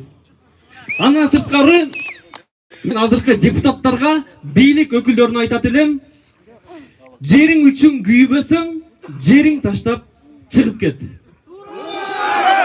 Алга кыргыз элим, биз ойгонолу. Садык Жапаров колдоого татыктуу жана муктаж. Ошондуктан ар бирибиз Садык Жапаровду колдоп алалы. Өзүңөрдү кулуңар, өзүңөрдүн жердешиңер, өзүңөр силер колдобосоңор, анда башка Казакстан келип, Өзбекстан келип колдоп бербейт. Ошондуктан мен азыр Өзгөн районунан келип атам. Өзгөн районунда 6 же 7 ушундай депутат бар экен жогорку кеңеште. Бирок мен аларды колдогон жокмун. Ошо Өзгөн районунан туруп мен көлдүк бир адамды колдоп атам. Себеби ал кыргыз эли үчүн жаралган, кыргыз жери үчүн жаралган инсан. Мен ошон үчүн колдоп атам. Садык Жапаровга боштондук. Садык Жапаровга боштондук. Алга кыргыз элим. Рахмат, разы белгизелик. Сабырова ушул жерге чакырайын. Сабырова, Жылдызжы келиңиз. Жана Кең Судан жаштардын атынан бир өкүл. Ошон менен таарыныч капачылык болбосун. Жыйынтыктайбыз. Азыр Жылдыз эжеге берип, Сабырова аягында жыйынтыктап койсун. Саламатсыздарбы, урматтуу мекендештер, урматтуу мекенчил ушул жерге келген патриоттор, баардыгыңыздарга терең ыраазычылык. Мындан 5 жыл мурун ушу Садыр Жапаровду көзүбүзгө жаш алып монтип, колдогула, монткиле деп бирден тал болуп айтып жүргөндө эч ким жок болчу. Аз мен сиздерди көрүп көзүмө жаш алып ыйлагым келип турат. Ушундай кыргыз элине, жерине, кыргыз балдарыбыздын, кийинки урпактардын келечегине жанын берүүгө даяр, үй бүлөсүн артка коюп, тууган уйгун артка коюп, ушул балдары менен кошо камалып чыкты балдарынын баары. Ушул адам жүрөгүн Кыргызстан деп соғып турат экен. Мына азыркы убакта баарыбыз ушуга күбө болуп турабыз. Урматтуу туугандар, баардыгыбыз мындан да ойгонолу, мындан да көбүрөөк топтололу. Садыр Жапаров кыргыз элине муктаж эмес, туугандар. Кыргыз эли ушул азыркы Кыргызстан бычактын мизинде турат, жакшы билген адамга. Кыргыз эли бычактын мизинде турганда Садыр Жапаровдой адамга биз муктаж болуп турабыз, туугандар. Садыр Жапаров бизге муктаж эмес, биз ага муктажбыз. Ушундай оолду туруп билген ата менен элинин дагы жаткан жерлери жайлуу болсун, Кудайым бештен орун берсин деп айтмакчымын. Ошондой эле Садыр Нуркожоевич мына кумтөрдү көтөрүп чыккан билесиздер. Кумтөр элге иштесин деген. Ошол кумтөрдөгү океандай алтындан тамчыдайын Баткендин элине, Көлдүн элине, Нарындын элине деп 7 областка бөлүп коюп, бийликтеги 10 чиновник менен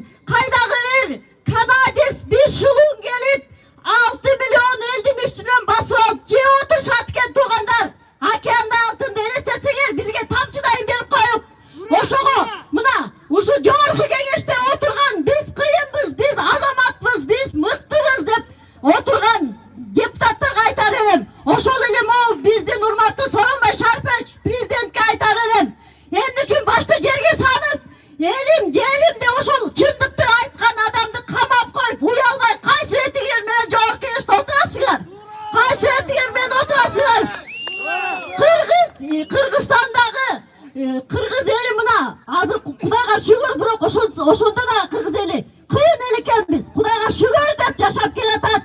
Топук кылып жашап келатат. Ошол Кыргызстандагы Садыр Нуркожоевич айткан Кыргызстандагы алтын кендерди өзүбүзгө эл үчүн иштетип туруп, Кыргызстанды кичинекей Швейцарияга айлантам деген туугандар, ар бир адамды Кыргызстандагы элдин ит аягын алтын идиштен тамак ичкендей кылам деген туугандар, мына ошону көрө албай, кыргыз элинде кичине көрө албастык деген сапат бар экен. Аны көп жерден көрүп жүрөбүз. Эмне үчүн ушундай болобуз?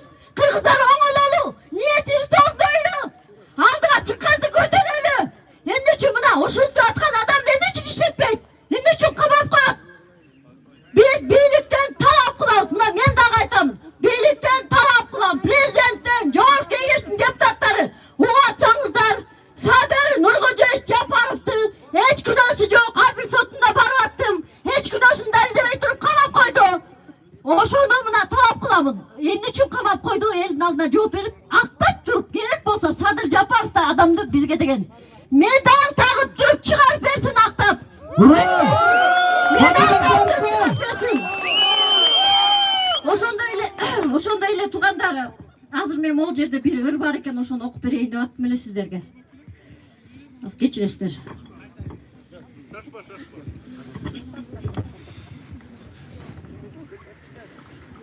Биз эмне үчүн, кыргыз эли эмне үчүн 6 миллион эл ошол кумтөрдөгү канадистерге, шылуундарга талатып коюп отурабыз. Ошондой эле мына Баткендин элине мен таазим кылам. Жүрөгүм ооруйт ошолорду, ошактагы адамдарды түн ортосунда бала акырасын көтөрүп алып, моотип качып бери көздөй жылып атышат. Бийликтегилер эмне 30 жылдан бери ошону чече албай эмне кылып атышат? Чегераны эмне үчүн чечишпейт? Мына ошону чегера маселесин чечели, момундай кылалы. Кийин кеч болуп калат деп Садыр Нуркожоевич Жапаров 15 жыл мурун айткан туугандар. Мына кандай эл баатырыбызды, манасыбызды каматып коюп отурабыз маңкурт болуп. Огонолу барыбыз. Акыйкат кайда калды? Намыс барбы? Элимде күйүп барса камап салды. Жарыктыр чачып турган күндөрүнө жарадар кылып жанды, канга малды. Ачыгын айткандарды караптаган, коркутуп муштум салып босагалган. Элимден эртеңкинин камын ойлоп жүргөндү абакчага камап салган. Ажоонун оюндагы, колундагы, билерман бийликчендин жолундагы биригип билерманды кылып келет ак үйдүн ичиндеги ир арманы. Элимден чет өлкөдөн бардың эле, эсиңден кеткиз кылды сени неге? Ал күчтөн тайылбаңыз агатайым, сиздей ул керек бизге, кыргыз элге. Жапаров жалгыз эмес жерде калган, кыргыз эл дем күч берет кубаттаган. Жаратканым шыпа берсин, жакшысы болот эртең канааттанган. Ал эми урматтуу кыргыз элим, мен ушул теле аркылуу блогер Талант мырзанын мына ушул видеосу аркылуу өкмөткө бир кайрылат элем. Ушул жердеги жалпы көлдүктөрдүн атынан, Жет областынын атынан биз бир гана талабыбыз. Биз кандай талап коебуз? Бүгүнкү күндө урматтуу Жээнбеков Сооронбай Шарипович, биздин бирден бир талап, биз ушул бойдон айтып ушул жерде кала бербейбиз. Биз кала бербейбиз. Биздин бир суранычыбыз, сизге кое турчу кыргыз элинин бирден бир талабы не десеңиз кулагыңызга күмүш сырга кылып дагы бир айталык. Садыр Жапаровду эртеңден калбай, актык менен, акыйкаттык менен, тактык менен, тазалык менен ушунча элдин алдына бир тарапта үндөп, бизге мына уулуңар акталды деген жакшы бир сөз менен чыгарып беришиңизди өтүнөбүз. Биз ушул бойдон калып калбайбыз. Эртең сиз ушул бүгүнкү күнү көп болсо бир 15 мүнөттөн кийин сизге жетет. Ким аркылуу? Мо арабызда сагалап жүргөн кимдир бир УКМКнын баласы аркылуу, же прокурор, же участковый, же ППСник, же администрацияда иштеген, же губернатор тарапта иштегендер аркылуу жетет ушул сөз. Бирок Садыр Жапаровду биз колдойбуз. Эртең күнү актык менен бир тараптан колдоп, мына уулуңар деп чыгарып бербесеңер, анда урматтуу Сооронбай Шарипович, сиз да даярдана бериңиз. Даярдана бериңиз. Биз мынанча ушул жерге келдин, элдин атынан жана өзүмдүн атыман. Кимдир бирөөнө кандай коркутуу болот, ал коркутуу кала берет. Бирок ушул жерден айтам, Сооронбай Шарипович, Жээнбеков, сизди биз эмне үчүн ушул жерге такка тургуздук элек? Ушул жердегилердин баарын мүдөөсү, ушул жердегилердин баарын вазифасын аткарат. Ушул актык менен кызмат кылат дегенбиз. Жок, андай болгон жок. Жөнөкөй алалык, райондорго, мэрлерге, губернаторлукка жалаң өзүңүздүн адамыңызды, агаңыздын күйөө балдарын, өкүл балдарын, өзүңүздүн өкүл балдарыңызды, күйөө балдарыңызды, жээндериңизди Тышкы иштер министрлигине чейин койдуңуз. Биздин суранычыбыз, өтүнүчүбүз Садыр Жапаровду эртеңден калтырбай бизге мына ушул актык менен, тактык менен ушунча элдин жүрөгүндөгү мүдөөсү болгон, көйгөйү болгон ушул Садыр Жапаровду бизге эл алдына мына уулуңар деп чыгарып беришиңизди суранабыз. Андай болбойбу? Анда таарыныч болбосун. Капачылык болбосун. Биз ушул жердегилер жапа турмак эртеңки күнү чыгып бара беребиз. Анткени көл толкубайт. Көл толкуй турган болсо, анда селге айланабыз. Селди токторуш кыйын. Селди жада калса, мына ушул жерде сагалап жүргөн өзгөчө кырдаалдар министрлиги мүшөккө кум толтуруп да токтото албайт.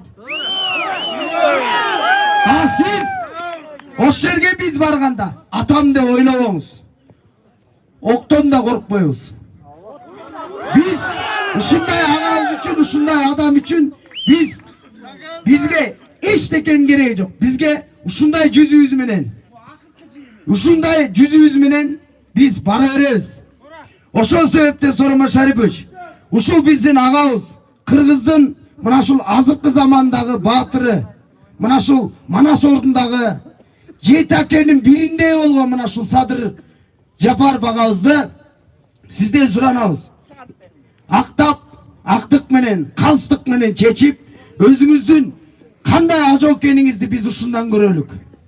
Бул болбойбу? Анда биздин талап селдей агылып барабыз. Таарыч болбосун.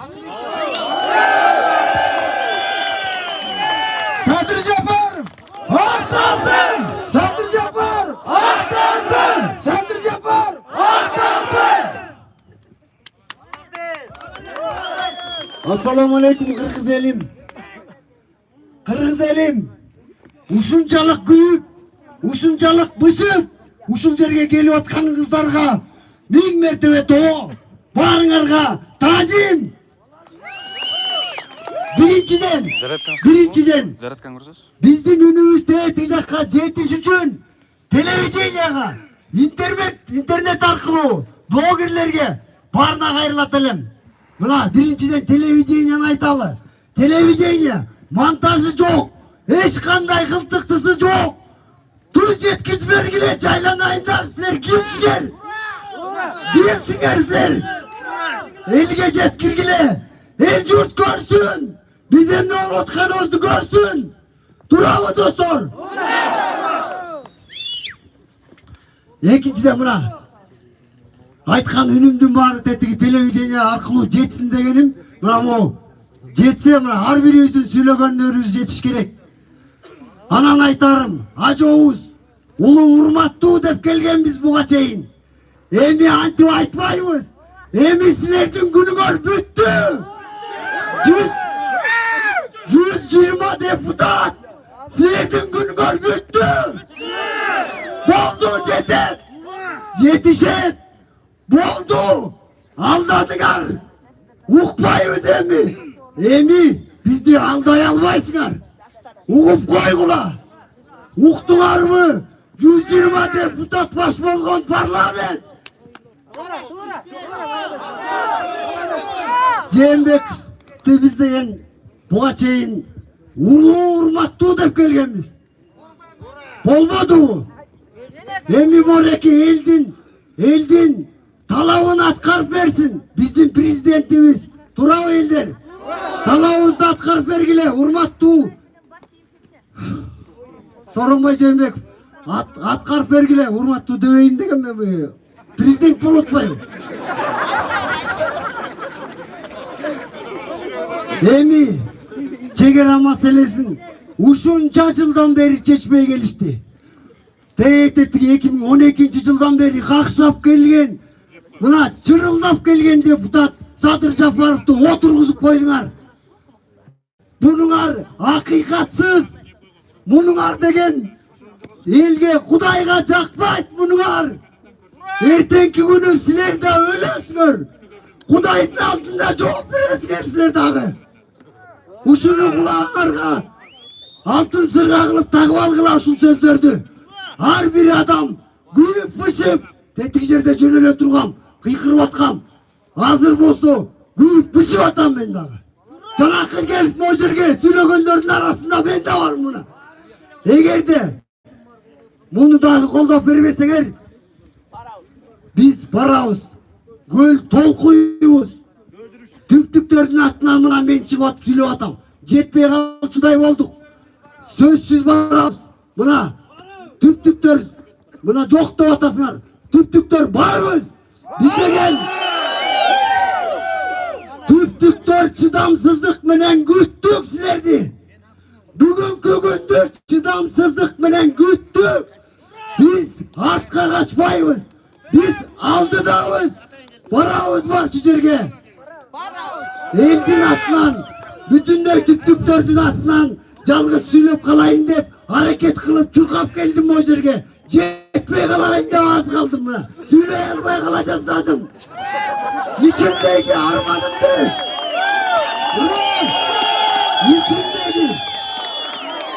İçimdeki armanımdı. Gülütümdü. Ayta almay kalacağız dedim. Kumtör. Şimdi oldu kumtör. Buna uşunun göçeyin. Elge iştegen çok kumtör. Emi de iştemek. Hazırkı birlik. Bundan arı dele uşunla yıklat. Muğa yol vermemiz gerek. Eğer de Kırgız eline, Kırgız yerine kumtör işlemese, kumtördün bizge gereği çok. Gereği çok. Rahmat. Anan aragıla. Çetinen satılıp gidiyor da çiller. Çetinen gidiyor da elcor. Deputatlar, o kalayık kal. Eller çetinen gidiyor da, yerler gidiyor da. Arpa caylosu gidiyor da. Narındıklar, atmaşılıklar mına arpa caylosu gidiyor da. Oygonalı, çıkalı, para turgan yerge paralı. Eğer de birlik, buğa çeyin mına uqqan yok. Emi uqpay turgan bolsa, emi bizdin sözümüzdü çetke kağa turgan bolsa, biz dağı tolkoyuz. Göl buğa çeyin tolkoyan emez, emi tolkoyuz. Buğa çeyin buna kançalagan elder sottoldu. Türmede oturuşat. Buna hakikat deysinger. Kayaktaki hakikat. Sadır ağabey senin için oturat. Eldin çınlıktı jetkireyinde oturat. Kaydaki hakikat. Kaydaki hakikat aytat mı? Dedik jogorku kengeçtegiler. Kayaktaki hakikat. Hakikat çok bu yerde. Sotto ötömötö mına. Çok hakikat çok. Oşon üçün mına Sadır ağabey çırkırap gelip mına oturat. Sadır ağabey tüptüktürgө tarınıp atkan eken. Çıkpayt dep. Ağatay, tarın bağla. Tüptüktör var. Mına men jalpı Kırgız tüptüktün atlanı çıvatam. Hazır degen 100 tüptüktör dağı süyleyim de turat. Birok vakittın tardığına baylanıştı. Süyley albay turuşat. Uşunu düşünüp koyunuzlar. Rahmat. Janakı 120 deputat buğa çeyin. El üçün, yer üçün işlegen çok. Emi Bular işlemeyt. Bulardın günü büttü. Boşatıp vergile parlamentti. Ağıydı boşatıp vergile. Emin bizden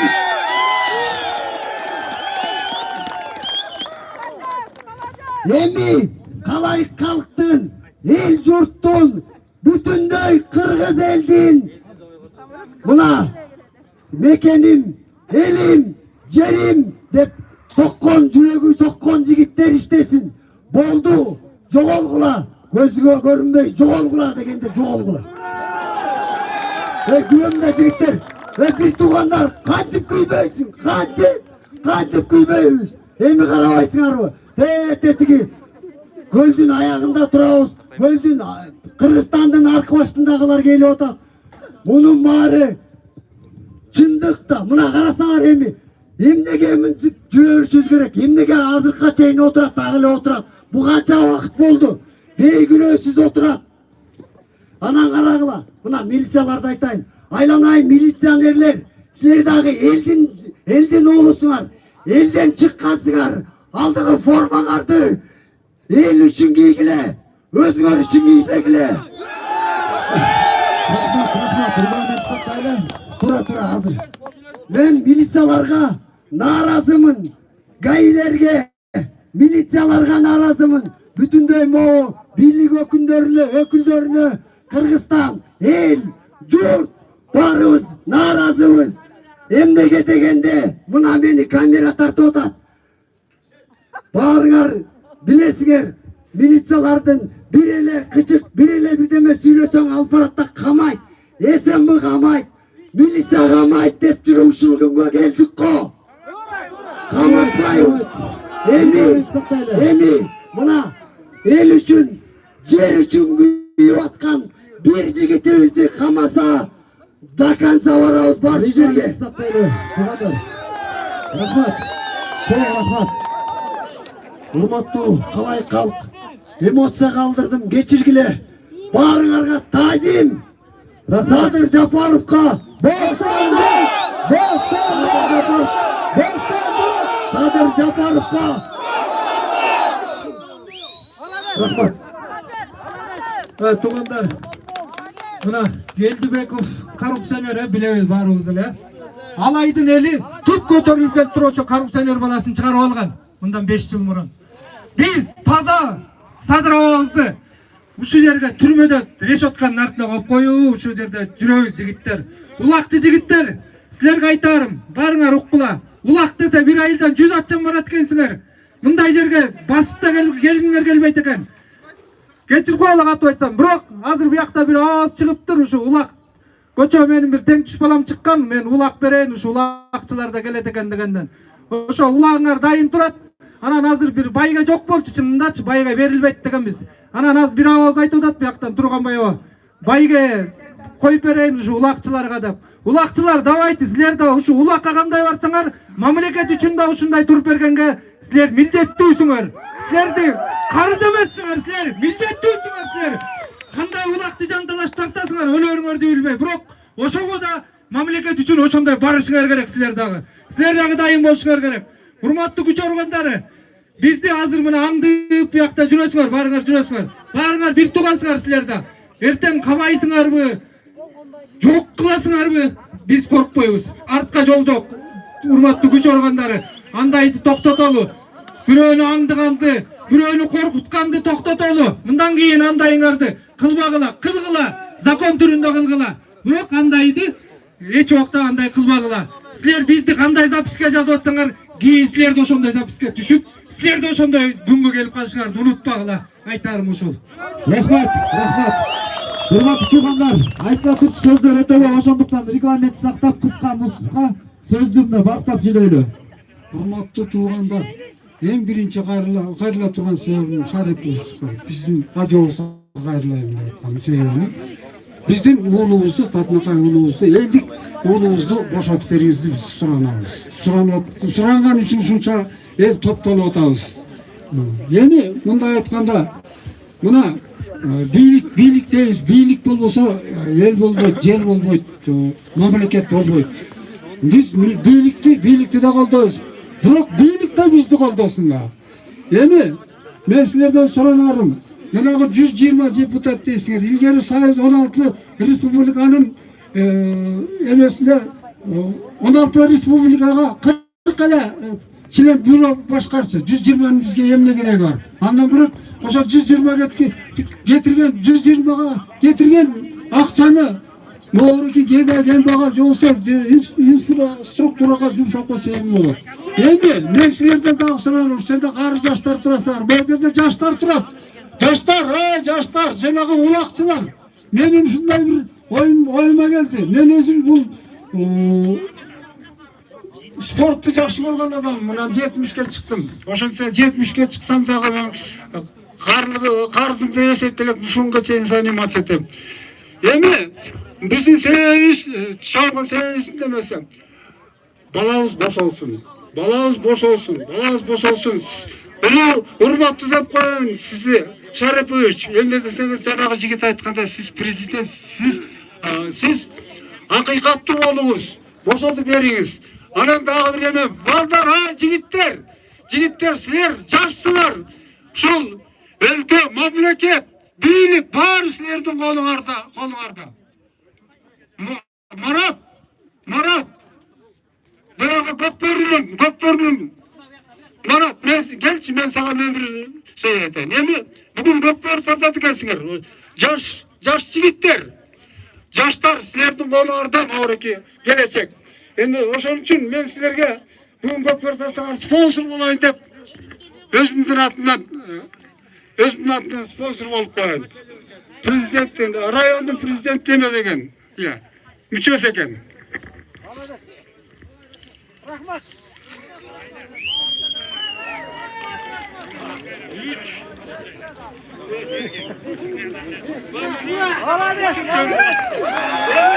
Элдин атынан мушуларды улакчылар эмисер мына жинебизди, балабызды колдоп келип ушинтип чыгып бергениңерге чоң рахмат.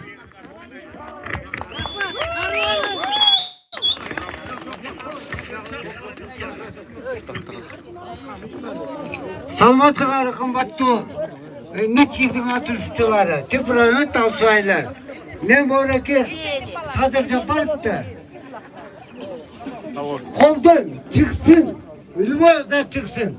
Мен улуу депутат болуп турганда, ошондо тиги улуу жаты менен депутат болуп турганда, көлдөн учкан Аксумкар депутатка шайланды. Элиң үчүн деп жүрсөң, эмгегиңди баалайлы. Кайрымдуу адам боло көр, ыйык милдет бул дагы деп, ошондо тиги ушуларды жазган болчумун. Мына азыр камакта турат бул. Эмне үчүн көп жардам берди айыл өкмөттөргө. Мына Таш айыл өкмөтүнө да берген жардам. Акча да берген. Эмне үчүн тиги камайт? Сооронбай Жээнбекович, бул деген биздин коррупция эмес, биздики деген тек криминал болуп баратат. Канча өчөлүп атат, канча өчө алтын тиги камалып тиги асылып жатат тиги. Камакта да жатат жөндөрү. Ошон үчүн боштондук Садыр Жапаровго. Рахмат, Садыр агайга боштондук. Анан туугандар, жана президентке кайрылып атканда бир нерсени унутуп калган экенмин, азыр айтып коеюн. Телевидение тартып атат, блогерлер тартып атат. Могул жерде элдик кабар тартып атат. Деги эле ким тартып атса дагы дабирет президентке кайрылуум. Не? Бизге эртең түз эфирден жооп берсин. Бизге биринчи эртең түз эфирден сыналгы телевидение аркылуу жооп берсин. Не деп? Ушул уулуңарды актап чыгарам монча күндүн ичинде деп. Биринчи. Экинчиден жооп бербейби? Жөө жүрүшкө мен даярмын. Силер кандайсыңар? Даяр. Жөө жүрүшкө мен даярмын. Силерчи? Ошол себептен президент сизден сураныч, эртең бизге түз эфирден болобу? Массалык маалымат каражаттарынан болобу? Мына ушул жерде 118 журналист менен телевидениянын операторлорун кандай чогултуп алып өткөндө өзүңүздүн ишиңизди талкууласаңыз, бизге да ошондой 118 дебейм, 2 телевидение болобу?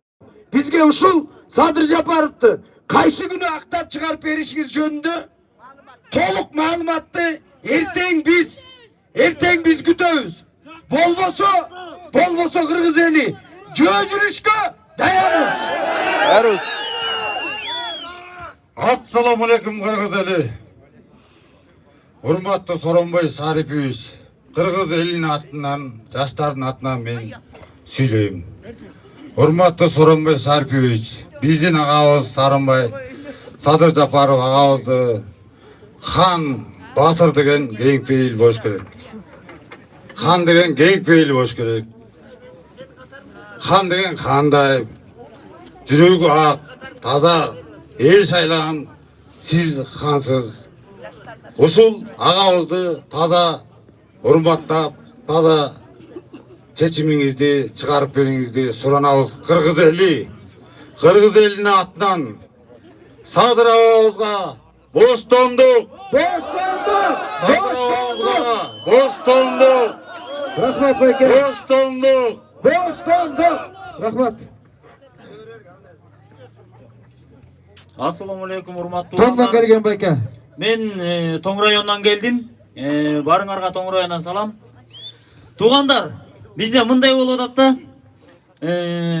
Садыр агабызды колдобойт, көлдүн эли жата берет. Буларга кылсак боло берет дегендей болуп атат да. Биз андай эмеспиз. Биз чыгабыз, биз колдоп беребиз. Урматтуу Садыр аба, биз көлдүн эли барыбыз даярбыз сизди чыгарып кеткенге. Анан мына Садыр абанын бир көп нерсесин айтып кетсе түгөнбөйт. Дегил айта берсең түгөнбөйт да. Мисалы, баласын каза болгондо ошол сүзүп кеткен баланы соттоткон жок. Сабырдуу болду. Ушундай сабыр бар экен да, мен ушундай разы болдум. Аны соттотпой бул кырсык деп туруп эч неме кылбай кетирди. Андайын ошто болгон когалаңда ким барды биринчи? Эч ким бар электе Садыр аба барган. Барып ошол жакты токтоткон Садыр аба барып, когалаңды токтоткон. Ана биз эч качан, мен мисалы, эч качан артка кайтпайм мен. Эмне кылса да мен, кандай тоскоолдук кылса да кайтпайм мен артка. Анткени биздин келечекти көрүп туруп айткан. Канча жыл мурун эле. Азыркы сүйлөгөн сөздөрү көзүнөн көрүнүп турат. Чындыкты айтып атканы көзүнөн көрүнүп турат Садыр абанын. Ошондуктан туугандар, эч кимибиз артка кайтпайбыз, барыбыз колдойбуз Садыр абаны. Assalamu alaikum. Ушу жыйындын катышуучулары, алыстан келген бир туугандар, ушу түптүн элинен силерге чоң ыраазычылык билдиребиз. Мен Жапаров боюнча айта турганым өмүр бою айтсам да бүтпөйт. Кыска айта кетейин. 2005 жылы депутат болуп жүргөндөн баштап жанында жүрөм. Ошондо 18 жашта экенмин мен.